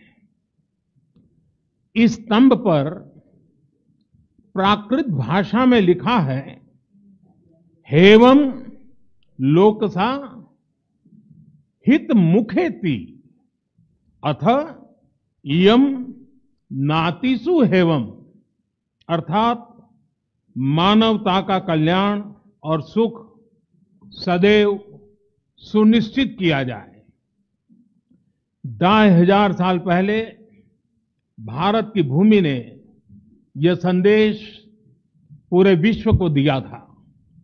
आइए इस संदेश को याद कर इस G20 समिट का हम आरंभ करें। 21वीं सदी का यह समय पूरी दुनिया को नई दिशा दिखाने वाला और नई दिशा देने वाला एक महत्वपूर्ण समय है। ये वो समय है जब बरसों पुरानी चुनौतियां हमसे नए समाधान मांग रही हैं और इसलिए हमें ह्यूमन सेंट्रिक अप्रोच के साथ अपने हर दायित्व को निभाते हुए ही आगे बढ़ना है। फ्रेंड्स, कोविड-19 के बाद विश्व में एक बहुत बड़ा संकट विश्वास के अभाव का आया है। युद्ध ने इस ट्रस्ट डेफिसिट को और गहरा किया है। जब हम कोविड को हरा सकते हैं तो हम आपसी विश्वास पर आए इस संकट पर भी विजय प्राप्त कर सकते हैं। आज G20 के प्रेसिडेंट के तौर पर भारत पूरी दुनिया का आह्वान करता है कि हम मिलकर सबसे पहले इस ग्लोबल ट्रस्ट डेफिसिट को एक विश्वास, एक भरोसे में बदलें। यह हम सभी के साथ मिलकर चलने का समय है और इसलिए सबका साथ, सबका विकास, सबका विश्वास, सबका प्रयास का मंत्र हम सभी के लिए एक पथ प्रदर्शक बन सकता है। वैश्विक अर्थव्यवस्था में उथल-पुथल हो, नॉर्थ और साउथ का डिवाइड हो, ईस्ट और वेस्ट की दूरी हो, फूड, फ्यूल और फर्टिलाइजर का मैनेजमेंट हो, टेररिज्म और साइबर सिक्योरिटी हो, हेल्थ, एनर्जी और वाटर सिक्योरिटी हो, वर्तमान के साथ ही आने वाली पीढ़ियों के लिए हमें इन चुनौतियों के ठोस समाधान की तरफ बढ़ना ही होगा। फ्रेंड्स, भारत की G20 प्रेसिडेंसी देश के भीतर और देश के बाहर इंक्लूजन का, सबका साथ का प्रतीक बन गई है। भारत में ये पीपल्स G20 बन गया। करोड़ों भारतीय इससे जुड़े। देश के 60 से ज्यादा शहरों में 200 से ज्यादा अधिक बैठकें हुई। सबका साथ की भावना से ही भारत ने प्रस्ताव रखा था कि अफ्रीकन यूनियन को G20 की स्थायी सदस्यता दी जाए।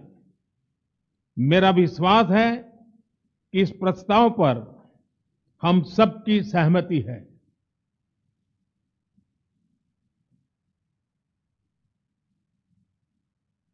आप सबकी सहमति से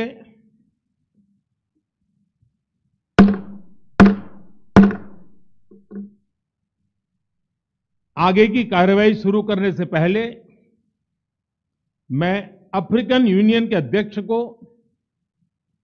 G20 के स्थायी सदस्य के रूप में अपना स्थान ग्रहण करने के लिए आमंत्रित करता हूं।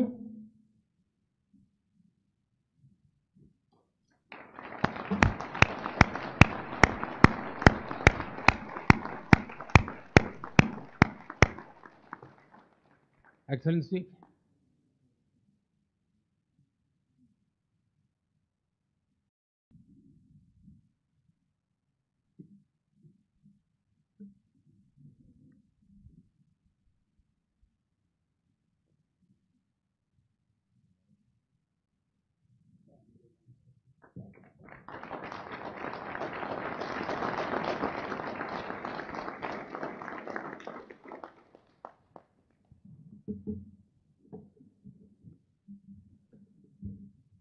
इसके साथ ही मैं मीडिया के साथियों से भी विनम्र आग्रह करूंगा कि वे अब हमें समय दें और इस सभागृह से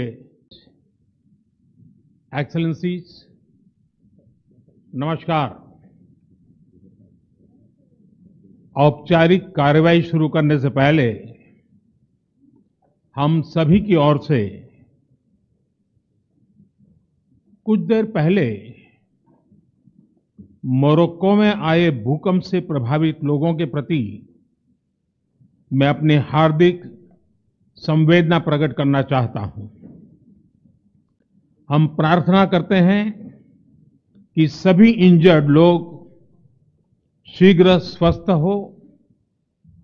इस कठिन समय में पूरा विश्व समुदाय मोरक्को के साथ है और हम उन्हें हर संभव सहायता पहुंचाने के लिए तैयार हैं।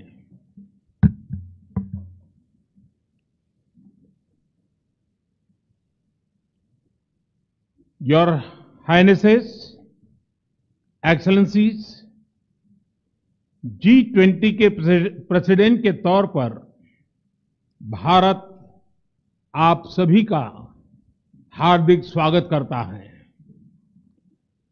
इस समय जिस स्थान पर हम एकत्रित हैं, यहां से कुछ ही किलोमीटर के फासले पर लगभग 2500 साल पुराना एक स्तंभ लगा हुआ है। इस स्तंभ पर प्राकृत भाषा में लिखा है, हेवम लोकसा हित मुखेति अथ इयम नातिसु हेवम, अर्थात मानवता का कल्याण और सुख सदैव सुनिश्चित किया जाए। 2500 साल पहले भारत की भूमि ने यह संदेश पूरे विश्व को दिया था। आइए इस संदेश को याद कर इस G20 समिट का हम आरंभ करें। 21वीं सदी का यह समय पूरी दुनिया को नई दिशा दिखाने वाला और नई दिशा देने वाला एक महत्वपूर्ण समय है। ये वो समय है जब बरसों पुरानी चुनौतियां हमसे नए समाधान मांग रही हैं और इसलिए हमें ह्यूमन सेंट्रिक अप्रोच के साथ अपने हर दायित्व को निभाते हुए ही आगे बढ़ना है। फ्रेंड्स, कोविड-19 के बाद विश्व में एक बहुत बड़ा संकट विश्वास के अभाव का आया है। युद्ध ने इस ट्रस्ट डेफिसिट को और गहरा किया है। जब हम कोविड को हरा सकते हैं तो हम आपसी विश्वास पर आए इस संकट पर भी विजय प्राप्त कर सकते हैं। आज G20 के प्रेसिडेंट के तौर पर भारत पूरी दुनिया का आह्वान करता है कि हम मिलकर सबसे पहले इस ग्लोबल ट्रस्ट डेफिसिट को एक विश्वास, एक भरोसे में बदलें। यह हम सभी के साथ मिलकर चलने का समय है और इसलिए सबका साथ, सबका विकास, सबका विश्वास, सबका प्रयास का मंत्र हम सभी के लिए एक पथ प्रदर्शक बन सकता है। वैश्विक अर्थव्यवस्था में उथल-पुथल हो, नॉर्थ और साउथ का डिवाइड हो, ईस्ट और वेस्ट की दूरी हो, फूड, फ्यूल और फर्टिलाइजर का मैनेजमेंट हो, टेररिज्म और साइबर सिक्योरिटी हो, हेल्थ, एनर्जी और वाटर सिक्योरिटी हो, वर्तमान के साथ ही आने वाली पीढ़ियों के लिए हमें इन चुनौतियों के ठोस समाधान की तरफ बढ़ना ही होगा। फ्रेंड्स, भारत की G20 प्रेसिडेंसी देश के भीतर और देश के बाहर इंक्लूजन का, सबका साथ का प्रतीक बन गई है। भारत में ये पीपल्स G20 बन गया। करोड़ों भारतीय इससे जुड़े। देश के 60 से ज्यादा शहरों में 200 से ज्यादा अधिक बैठकें हुई। सबका साथ की भावना से ही भारत ने प्रस्ताव रखा था कि अफ्रीकन यूनियन को G20 की स्थायी सदस्यता दी जाए। मेरा विश्वास है कि इस प्रस्ताव पर हम सबकी सहमति है।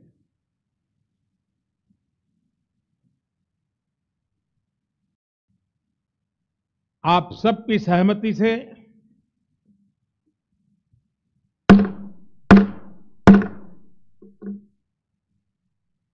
आगे की कार्यवाही शुरू करने से पहले मैं अफ्रीकन यूनियन के अध्यक्ष को G20 के स्थायी सदस्य के रूप में अपना स्थान ग्रहण करने के लिए आमंत्रित करता हूं।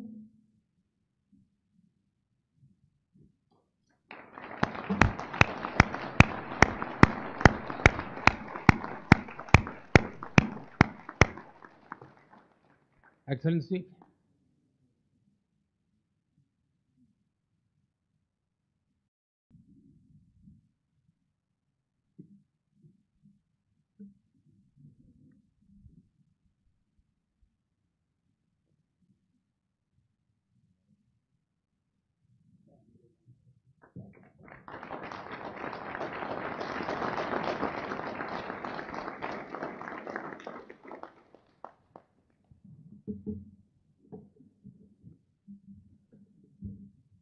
इसके साथ ही मैं मीडिया के साथियों से भी विनम्र आग्रह करूंगा कि वे अब हमें समय दें और इस सभागृह से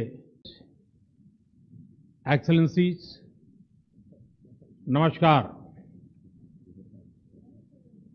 औपचारिक कार्यवाही शुरू करने से पहले हम सभी की ओर से कुछ देर पहले मोरक्को में आए भूकंप से प्रभावित लोगों के प्रति मैं अपनी हार्दिक संवेदना प्रकट करना चाहता हूं।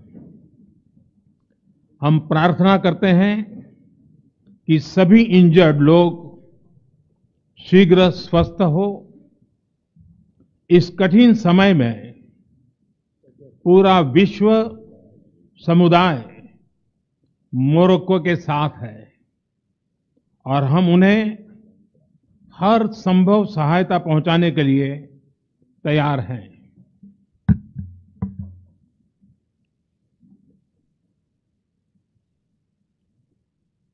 Your Highnesses, Excellencies, G20 के प्रेसिडेंट के तौर पर भारत आप सभी का हार्दिक स्वागत करता है।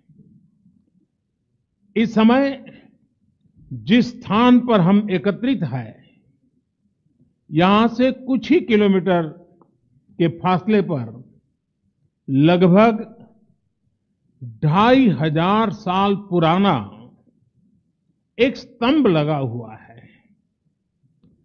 इस स्तंभ पर प्राकृत भाषा में लिखा है, हेवम लोकसा हित मुखेति अथ इयम नातिसु हेवम, अर्थात मानवता का कल्याण और सुख सदैव सुनिश्चित किया जाए।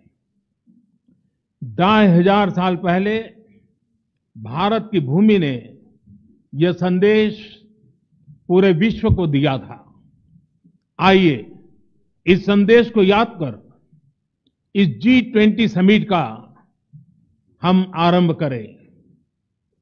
21वीं सदी का यह समय पूरी दुनिया को नई दिशा दिखाने वाला और नई दिशा देने वाला एक महत्वपूर्ण समय है।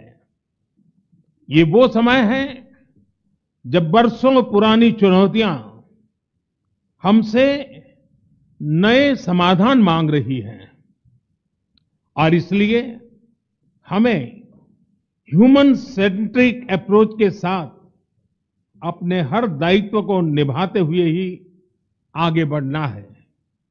फ्रेंड्स, कोविड-19 के बाद विश्व में एक बहुत बड़ा संकट विश्वास के अभाव का आया है।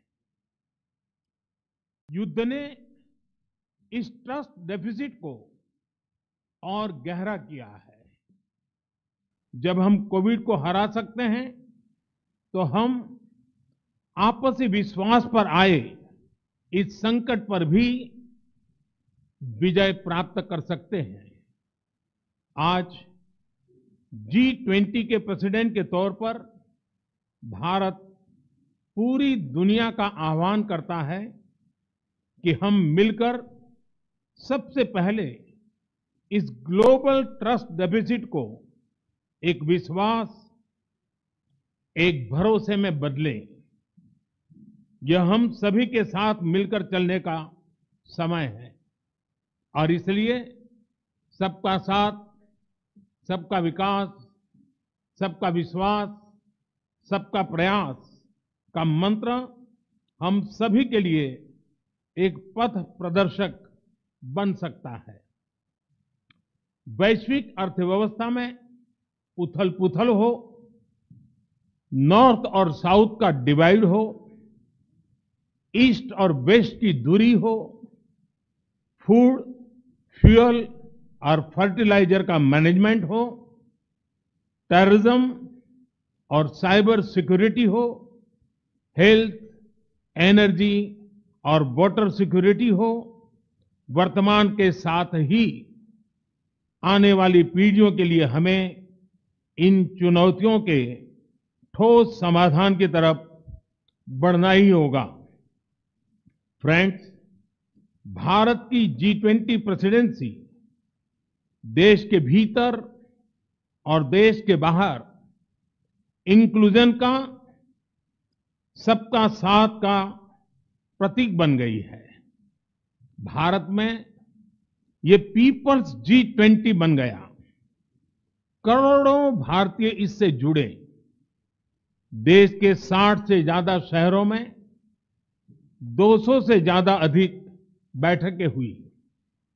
सबका साथ की भावना से ही भारत ने प्रस्ताव रखा था कि अफ्रीकन यूनियन को G20 की स्थायी सदस्यता दी जाए।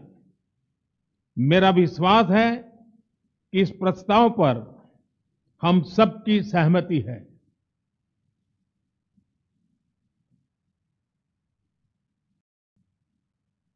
आप सबकी सहमति से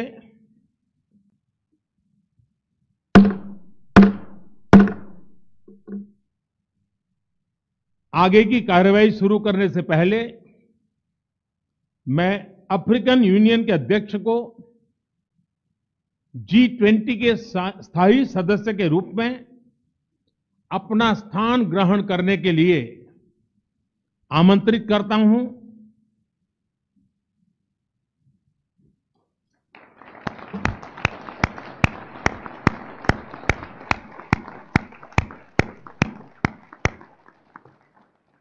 एक्सेलेंसी,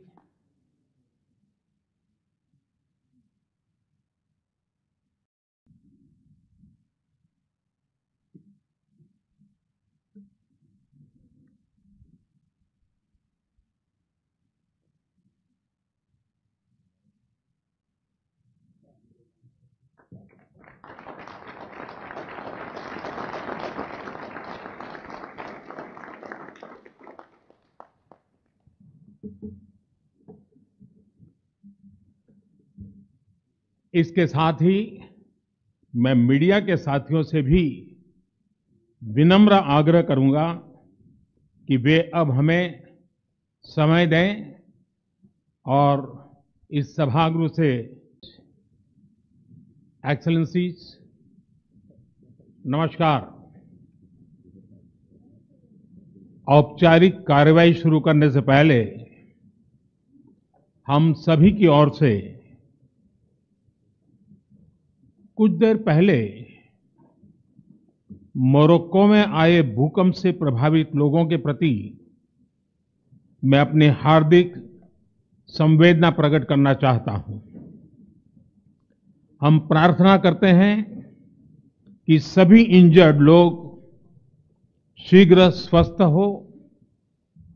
इस कठिन समय में पूरा विश्व समुदाय मोरक्को के साथ है और हम उन्हें हर संभव सहायता पहुंचाने के लिए तैयार हैं।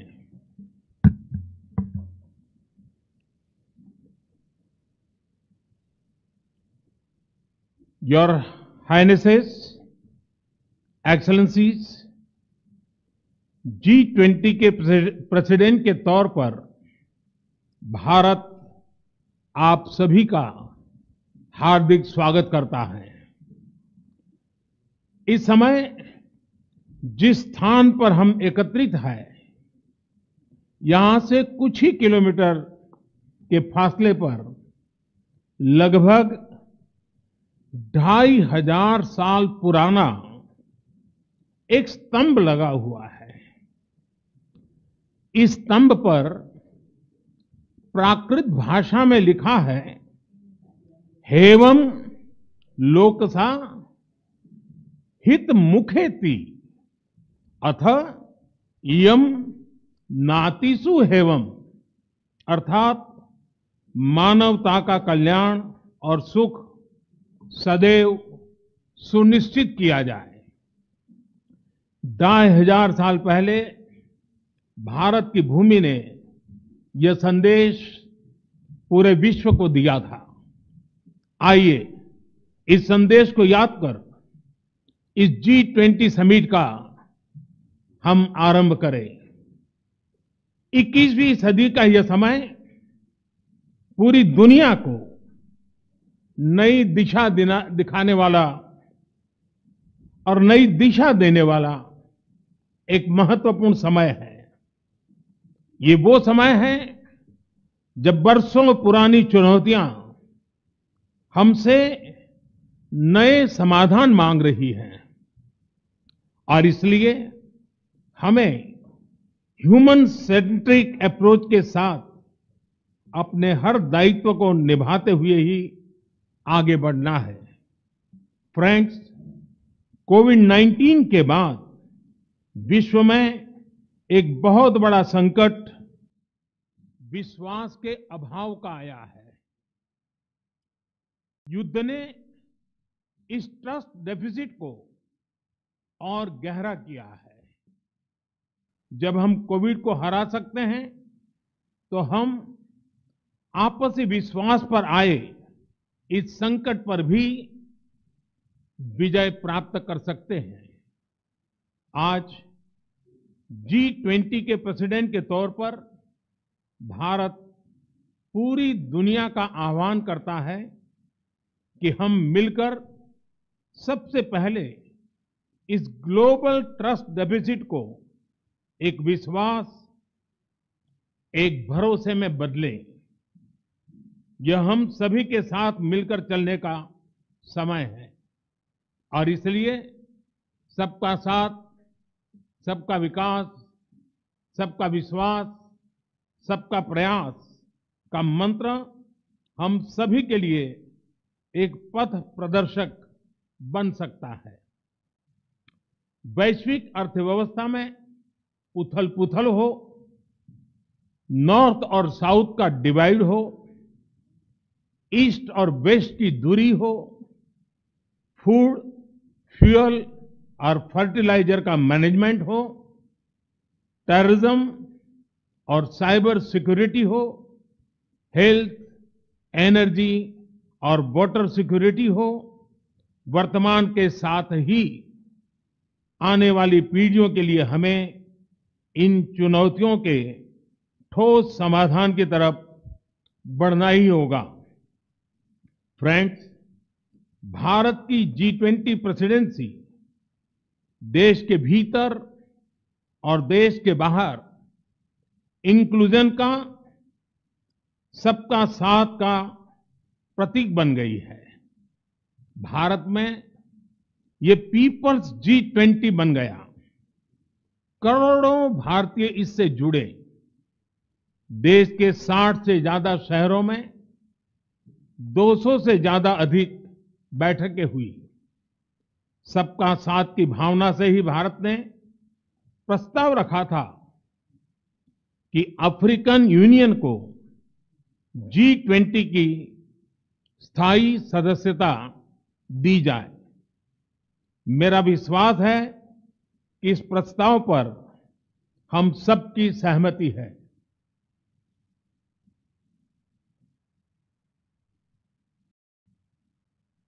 आप सबकी सहमति से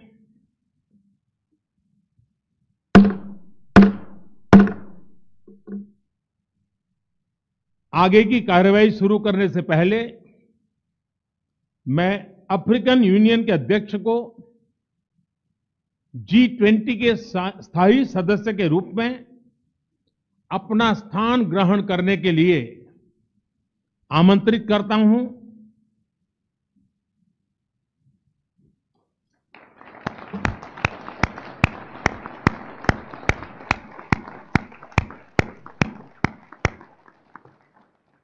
excellency,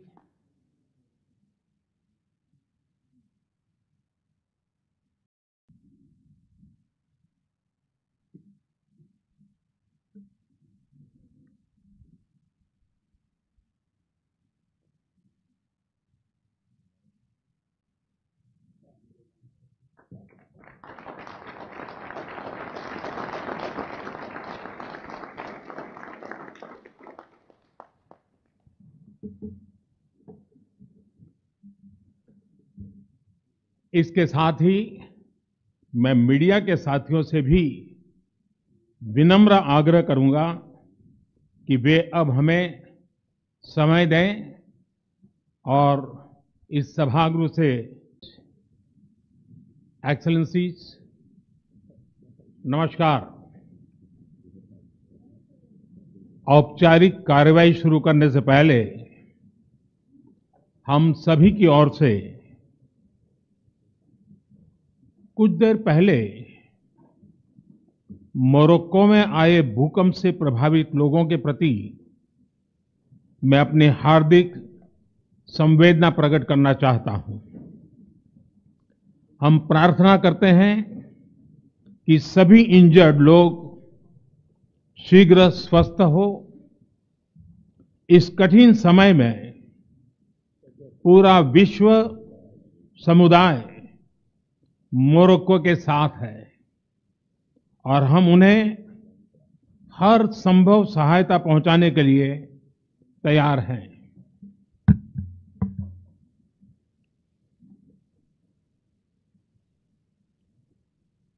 Your Highnesses, Excellencies, G20 के प्रेसिडेंट के तौर पर भारत आप सभी का हार्दिक स्वागत करता है।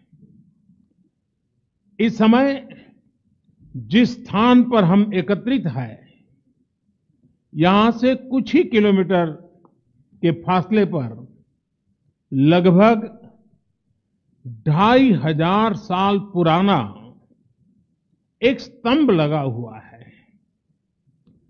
इस स्तंभ पर प्राकृत भाषा में लिखा है, हेवम लोकसा हित मुखेति अथ इयम नातिसु हेवम, अर्थात मानवता का कल्याण और सुख सदैव सुनिश्चित किया जाए।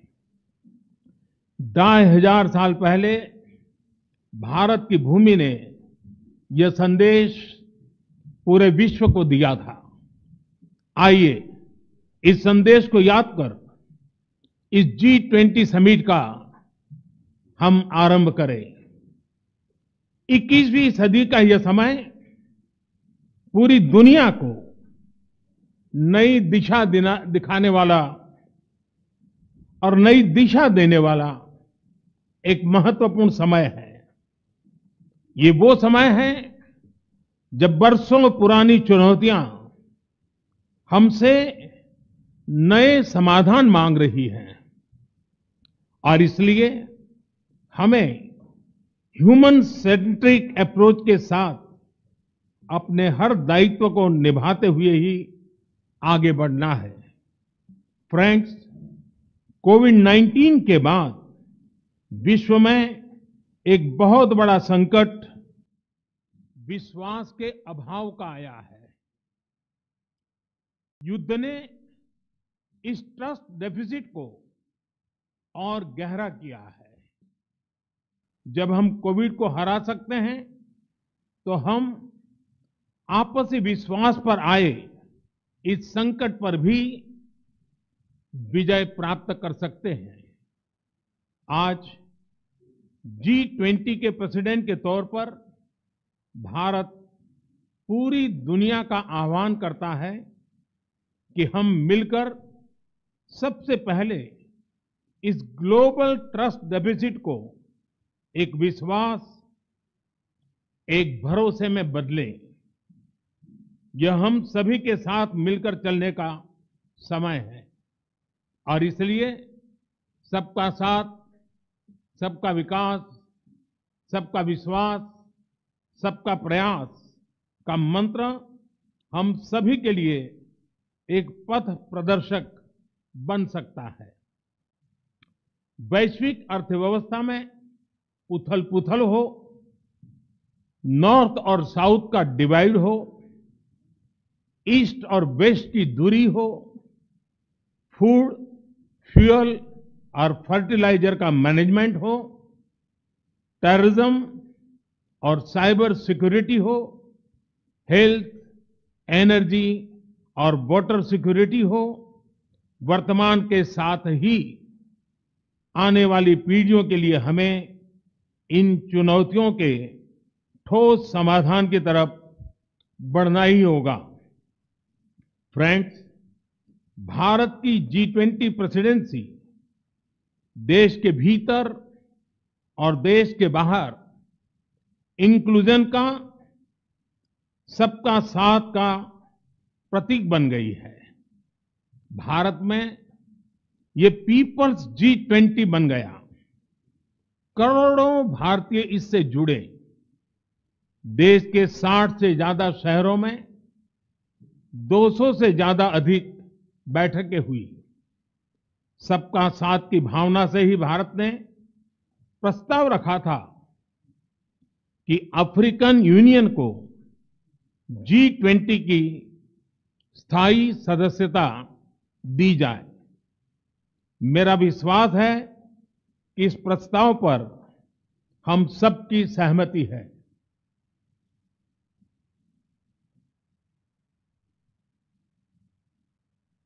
आप सबकी सहमति। It's 20 member states, 9 invitee nations, and 14 international organizations.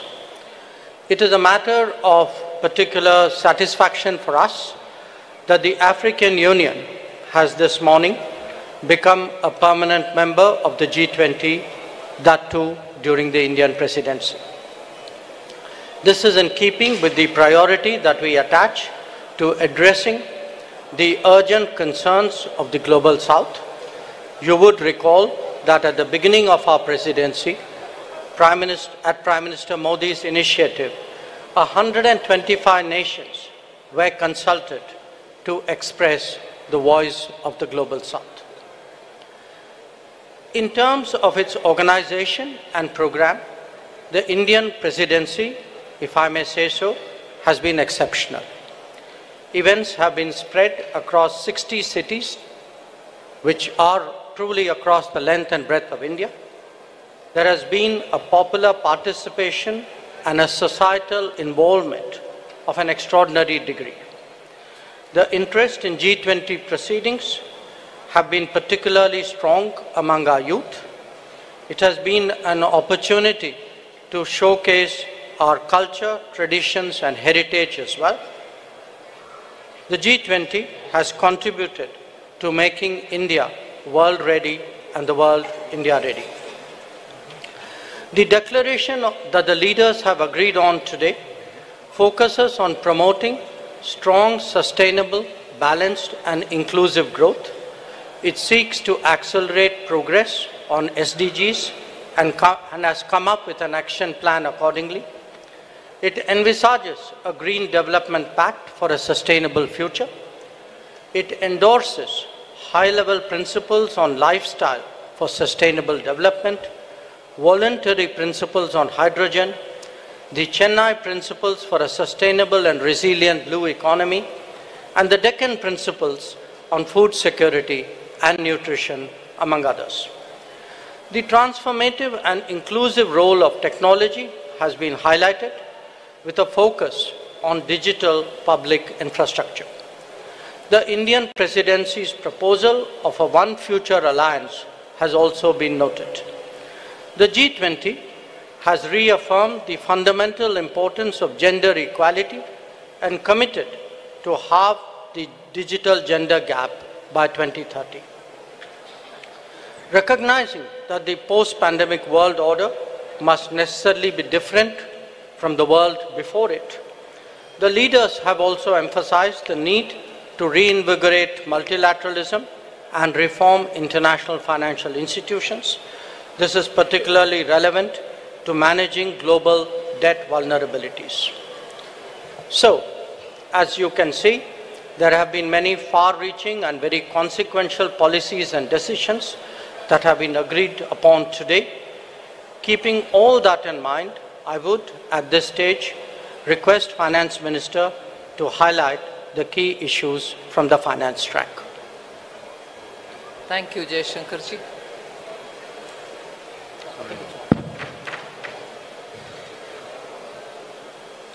As was said by the External Affairs Minister, under the guidance of Honorable Prime Minister, India's G20 presidency has worked for the theme One Earth, One Family, One Future. So today we are in a position to adopt through the finance track people-centric, action-oriented and far-sighted approach, and as a result of which several outcomes of the finance track will certainly reflect these objectives with which we started the negotiations.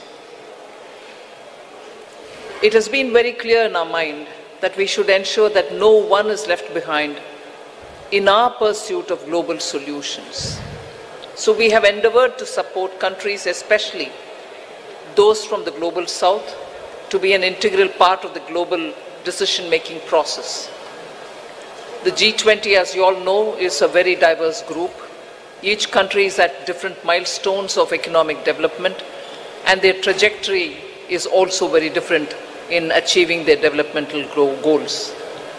So through well-curated debates and careful assimilation of all the perspectives, the Indian presidency has crafted solutions that resonate with each member, offering a shared path forward for all.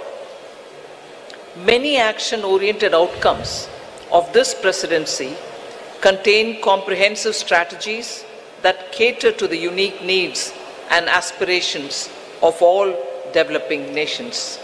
We assumed the presidency at a challenging time of geopolitical tension.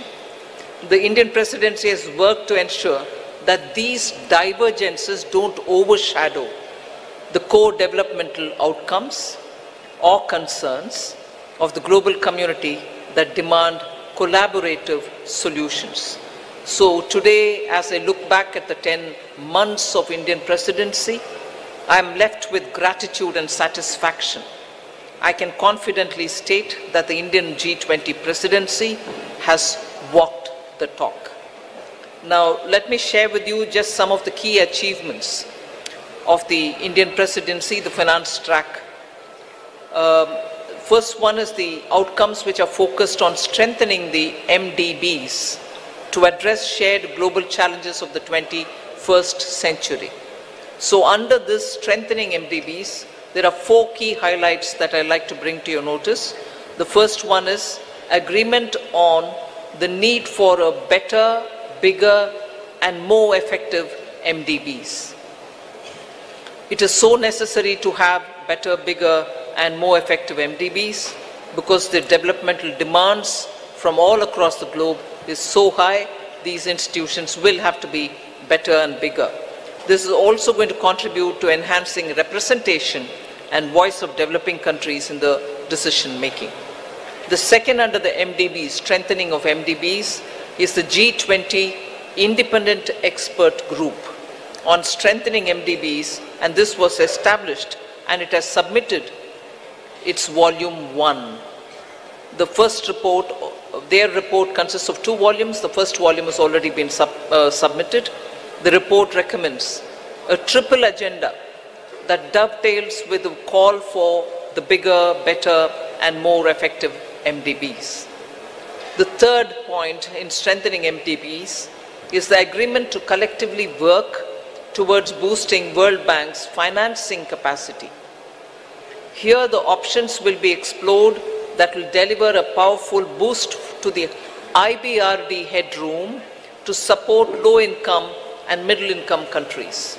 And the fourth, endorsement for the G20 roadmap for implementation of the recommendations of an independent panel on capital adequacy framework of the MDBs. So the CAF recommendations are focused on enabling MDBs to use their existing resources effectively. The roadmap estimates, this is going to be of interest for the media, the roadmap estimates that implementation of the CAF and the measures thereby will potentially yield additional lending headroom of approximately $200 billion over the next decade. So through these achievements, India has harnessed the opportunity provided by the G20 presidency to effectively articulate and embed the priorities of the global south in the larger global conversation on the MDB reforms. I move to the second. laying the building blocks for a globally coordinated and comprehensive policy and regulatory framework for crypto assets. The global push for clearer policies on crypto assets has gained momentum under the Indian presidency, and a global consensus is emerging on the same. The presidency will support the IMF and the FSB, and FSB is also setting the contours of the regulatory framework for a globally coordinated approach to crypto assets. So the presidency, with the support of IMF and the FSB, is setting these contours. The IMF and FSB synthesis paper, about which I've spoken to the media earlier, including a roadmap. On that, I just want to give my observation. This synthesis paper delves into how the policy and regulatory frameworks developed by the IMF and the FSB, alongside the other standard-setting bodies, will fit together and interact with each other. This paper is now available in the public domain for all of you all to see. The third one, which I'd like to draw your attention to, is the financial inclusion and productivity gains through digital public infrastructure. India, as you all are aware, through the India Stack, became the first country to develop all three foundational DPIs: the digital identity, the real-time fast payment, and a platform to safely share personal data without compromising privacy. So embedded this concept in the G20 financial inclusion agenda by formulating G20 policy recommendations for advancing financial inclusion and productivity gains through digital public infrastructure. This set of recommendations cover 5 aspects: use of DPIs and accelerating financial inclusion, fostering well-designed DPIs, regulatory and supervisory aspects of DPI, institutional and governance arrangements by DPI, and ensuring customer protection. So DPI has also been integrated into the G20 Financial Inclusion Action Plan, the FIAP, which will run between 2024 and 2026. That's a strong legacy of the Indian presidency. We also assume the co-chair of the Global Partnership for Financial Inclusion. The implementation of the Financial Inclusion Action Plan, as well as the policy recommendations on DPI, will remain as areas that will continue to be heard across the G20 forum.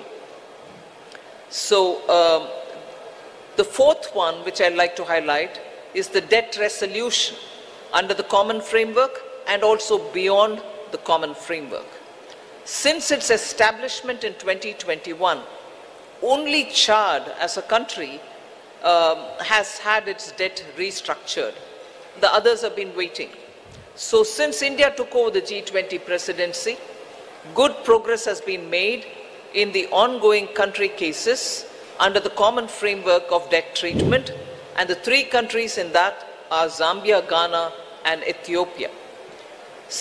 We've also succeeded in using the G20 platform to also put in place a coordinated mechanism to address the debt situation of Sri Lanka, which is outside of the common framework.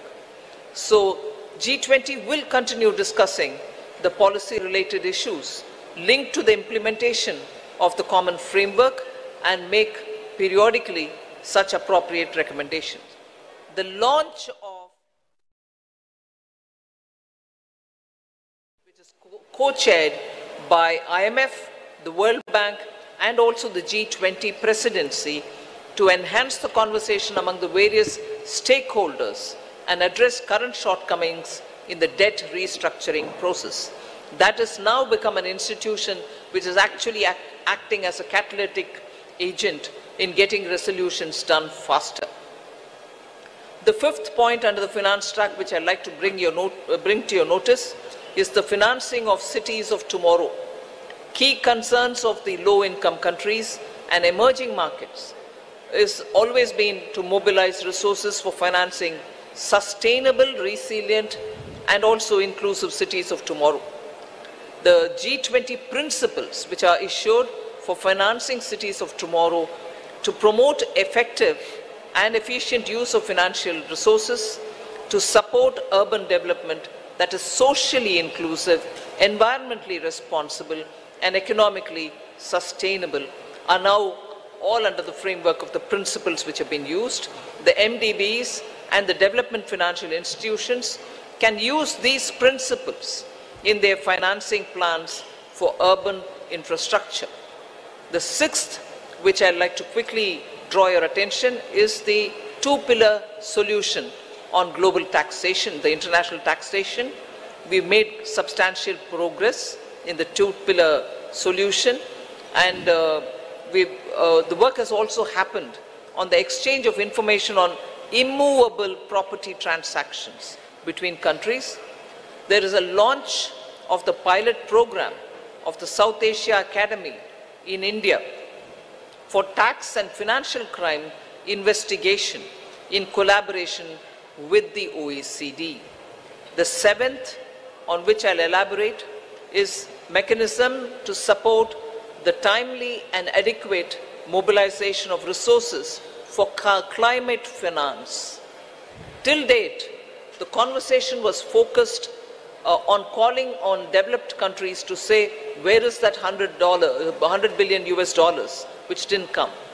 But Indian presidency adopted an action-oriented approach, and the G20 explored mechanisms that can support timely and adequate mobilization of resources for climate finance, facilitating access to multilateral climate funds and enhancing their leverage and ability to mobilize private capital has also been our focus.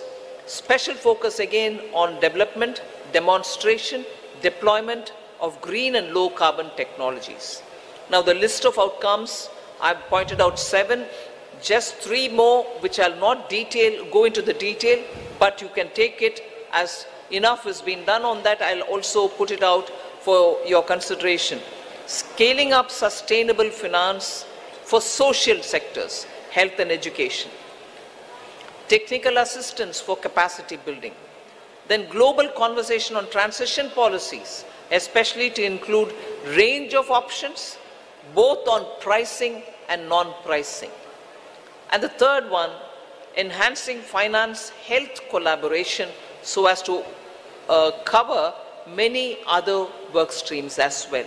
So I listed out 7, elaborated on them, 3 others which have not elaborated, but on all of them, substantial progress and outcomes have been achieved.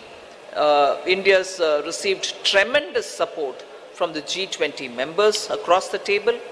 The outcomes of the Indian presidency are a testimony to India's commitment to multilateralism and for international cooperation. We assure the upcoming Brazilian presidency of our strong support and to continue the momentum on key issues of global importance. I now hand over back to Minister Jaishankar. Thank you, Nirmala ji. May I now request G20 Sherpa Amitabh Kant to bring out the major outcomes from the Sherpa track. Thank you, Minister. So first of all, when we started India's presidency, the Prime Minister had said that India's presidency must be inclusive, it must be decisive, it must be ambitious, and it must be action-oriented. The New Delhi Leaders' Declaration has 83 paras in all. All 83 paras have 100% consensus across all countries. There are 8 paras on the geopolitical issue, which is entitled Planet, People, Peace and Prosperity.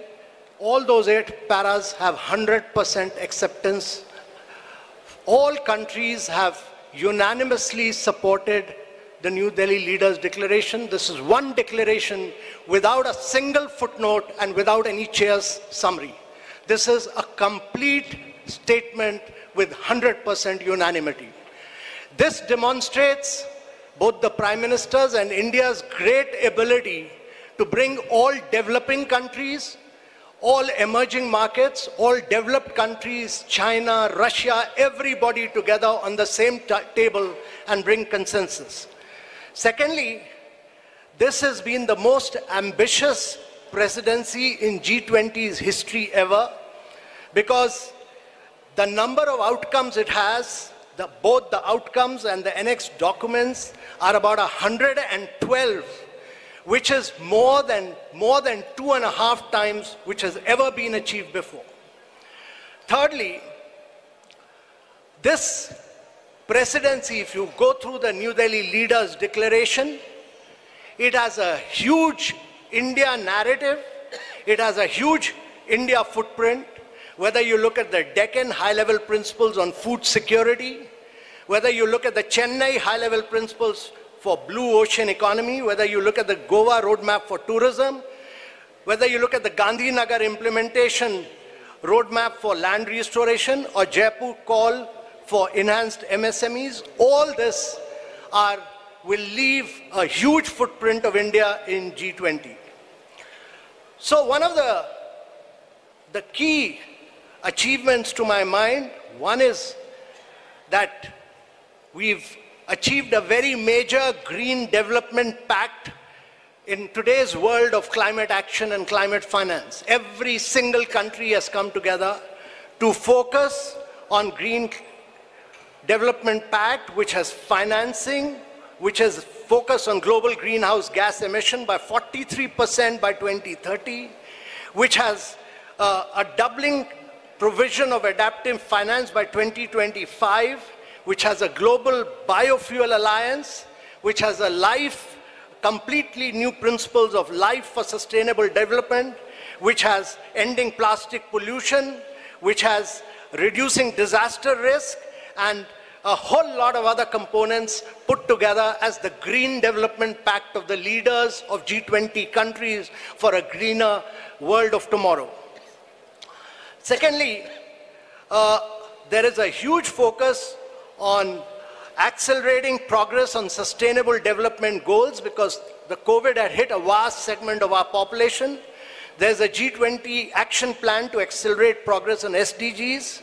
There is a huge focus on education, health, nutrition. There's a huge focus on creative industries like culture as a transformation for SDGs. And there is a huge focus on inclusive and resilient growth in this entire things, some of which, most of which the finance minister has spoken about, so I'm not talking. But I think one of the biggest achievements of this New Delhi Leaders' Declaration is what we've achieved on women-led development, with a massive focus on women empowerment and gender equality. And this focuses on reducing labor force participation gap, bridging the gender digital divide. There's a huge focus on gender inclusive climate action. There's a completely big focus on women's food security, nutrition and well-being. And we've created a new working group on empowerment of women, which Brazil will carry forward. There's the next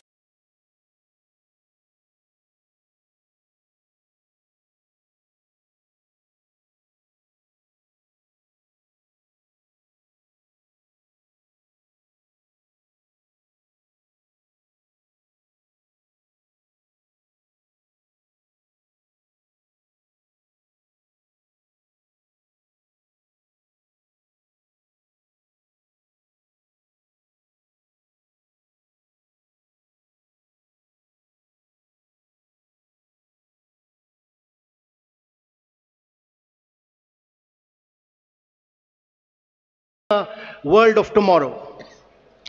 Secondly, there is a huge focus on accelerating progress on sustainable development goals, because the COVID had hit a vast segment of our population. There's a G20 action plan to accelerate progress on SDGs. There is a huge focus on education, health, nutrition. There's a huge focus on creative industries like culture as a transformation for SDGs, and there is a huge focus on inclusive and resilient growth in this entire things, some of which, most of which the finance minister has spoken about, so I'm not talking. But I think one of the biggest achievements of this New Delhi Leaders Declaration is what we've achieved on women-led development, with a massive focus on women empowerment and gender equality. And this focuses on reducing labor force participation gap, bridging the gender digital divide. There's a huge focus on gender inclusive climate action. There's a completely big focus on women's food security, nutrition and well-being. And we've created a new working group on empowerment of women, which Brazil will carry forward. There's the next key in the world. The G20 leaders are focused on artificial intelligence. They are focused on cyber security. Also, I would say that one of the key aspects of this presidency has been its focus on developing and emerging markets. No document of G20 has had such an immense focus on developing and emerging markets and the voice of the global south as this particular document has. This is a document of the global south. This is a document of the developing countries which came together and spelled out their priorities. And India has been the spokesperson of all the global south and spelled out their priorities in this document. This document also condemns terrorism. It denies terrorist groups safe haven and freedom of operation and many other things.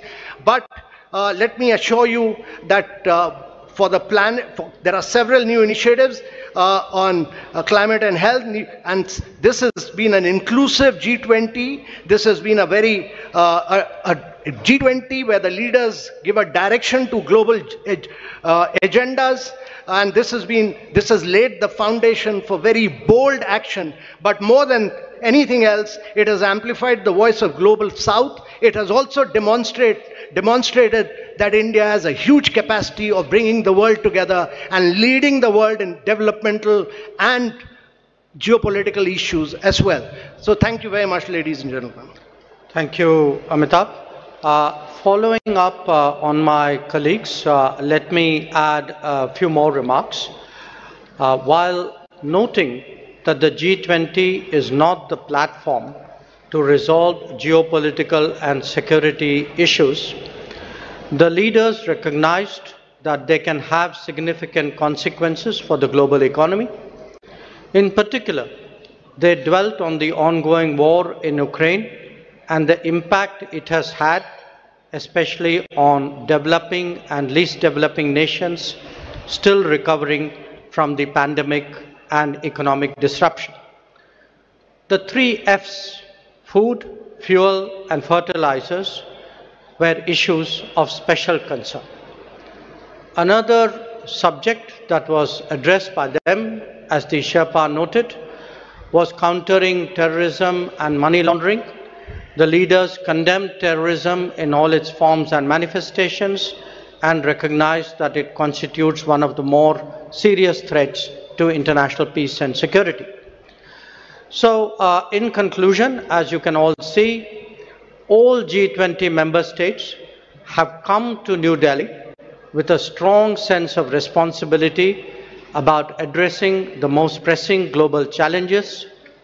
Speaking for India, we are clear that no one left behind, as the finance minister highlighted. No one left behind is as much a foreign policy goal as it is a domestic one. Indeed, it should be a global one. Obviously, there are differing viewpoints and interests at play in regard to the various issues under discussion. However, we have been able to find common ground on all of them. As a result, we can justifiably state that under Prime Minister Narendra Modi's guidance, the New Delhi summit has given clear directions for the growth and development of the global economy in the years ahead. We would be glad to respond to your queries. Thank you. Thank you very much, sir. Before I open the floor for questions, let me just mention that the document in question, the New Delhi Declaration, has been uploaded on the website about an hour ago, and please have a look at it. Let me open now the floor. I see gentlemen at the back. Yeah, right there at the back on the left. Yeah. Parikshit, right? Yeah, please. No, not there. Behind you.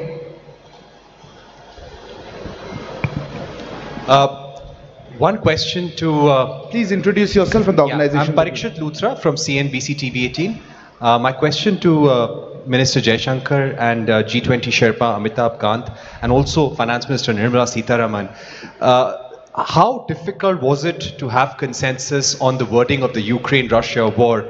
This has been a difficult point in every conversation in the G20.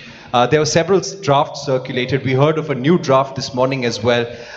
Were there any countries which actually helped India in bringing consensus on the table? I see a name. I see the lady here. Please, ma'am. Yeah, you.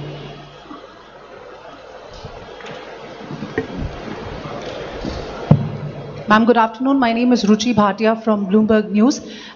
The Ukraine paragraphs also mention about the work that Turkey did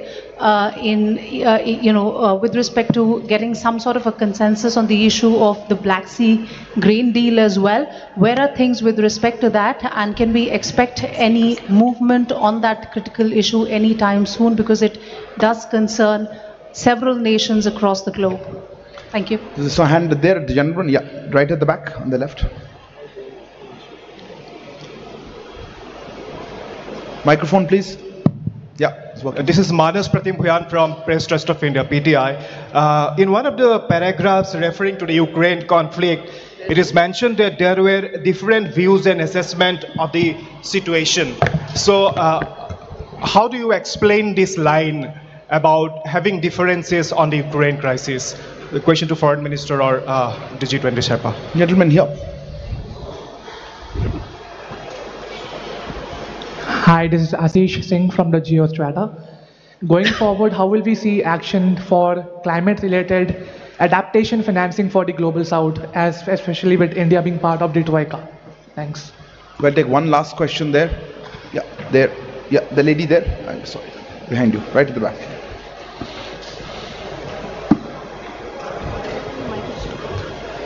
Okay. Hi, I'm Hamna from Brute. I wanted to know, does India see itself as the leader of the Global South, and how did it assume this role? Because there's been a lot of conversation about bringing the Global South together. So, yeah. Sir, may I handle it? I didn't get the last one. The last one. How does India see itself as leader of the Global South? As the leader of the Global South. Where is this lady? I'll just go with the stop, then I'll... Yeah. Let me respond to some of the questions, and then I'd like request the Sherpa to come in on that after me. How difficult was it to forge consensus on the Ukraine issue? This, as we have pointed out, is a declaration of 83 paragraphs. It has a lot of content. There are a lot of subjects which have been covered, some of which we have spoken about. But obviously, because of the ongoing conflict, the strong views about it, considerable time was spent, especially in the last few days, in regard to geopolitical issues, which really centered around the war in Ukraine.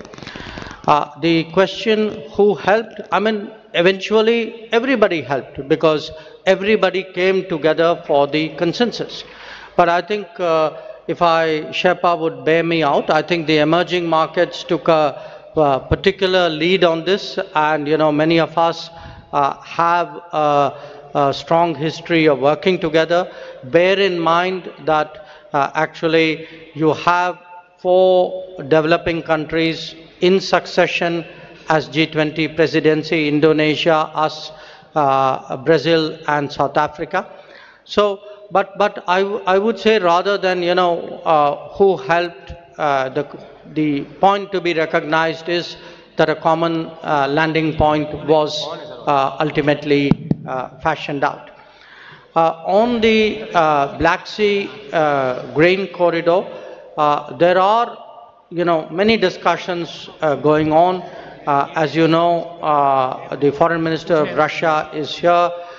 The President of Turkey and his delegation are here. UN Secretary General is here. Other people are here.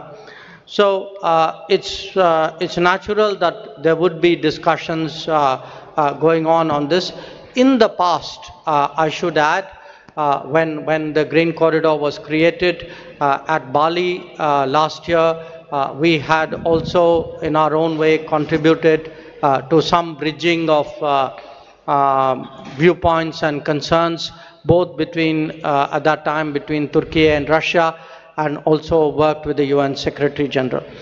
On the sentence, or that phrase about having different viewpoints and assessments, I think we are being transparent. I mean, it is a fact. This is today a very polarizing issue. There are multiple views on this. There are a spectrum of views on this. So I think in all fairness, it was only right to record what was the reality in the meeting rooms, and I think that is the sense that is sought to be captured. And I will leave the climate action issue to Sherpa, and I don't know if Finance Minister would like to speak on it. But on the global south, look, it is not, what India has tried to do, beginning with our presidency, was to seek to ensure that the concerns of the global south constitute the core agenda of the G20 deliberations. Because after 3 years of pandemic, after economic disruptions of various kinds, after the impact of the Ukraine conflict, after climate events, the fact is that the countries of the global south are in deep economic distress. And that distress has not, in our view, been fully recognized till now.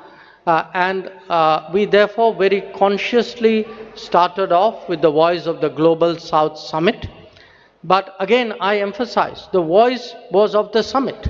It was a voice of 125 countries who participated in that summit. But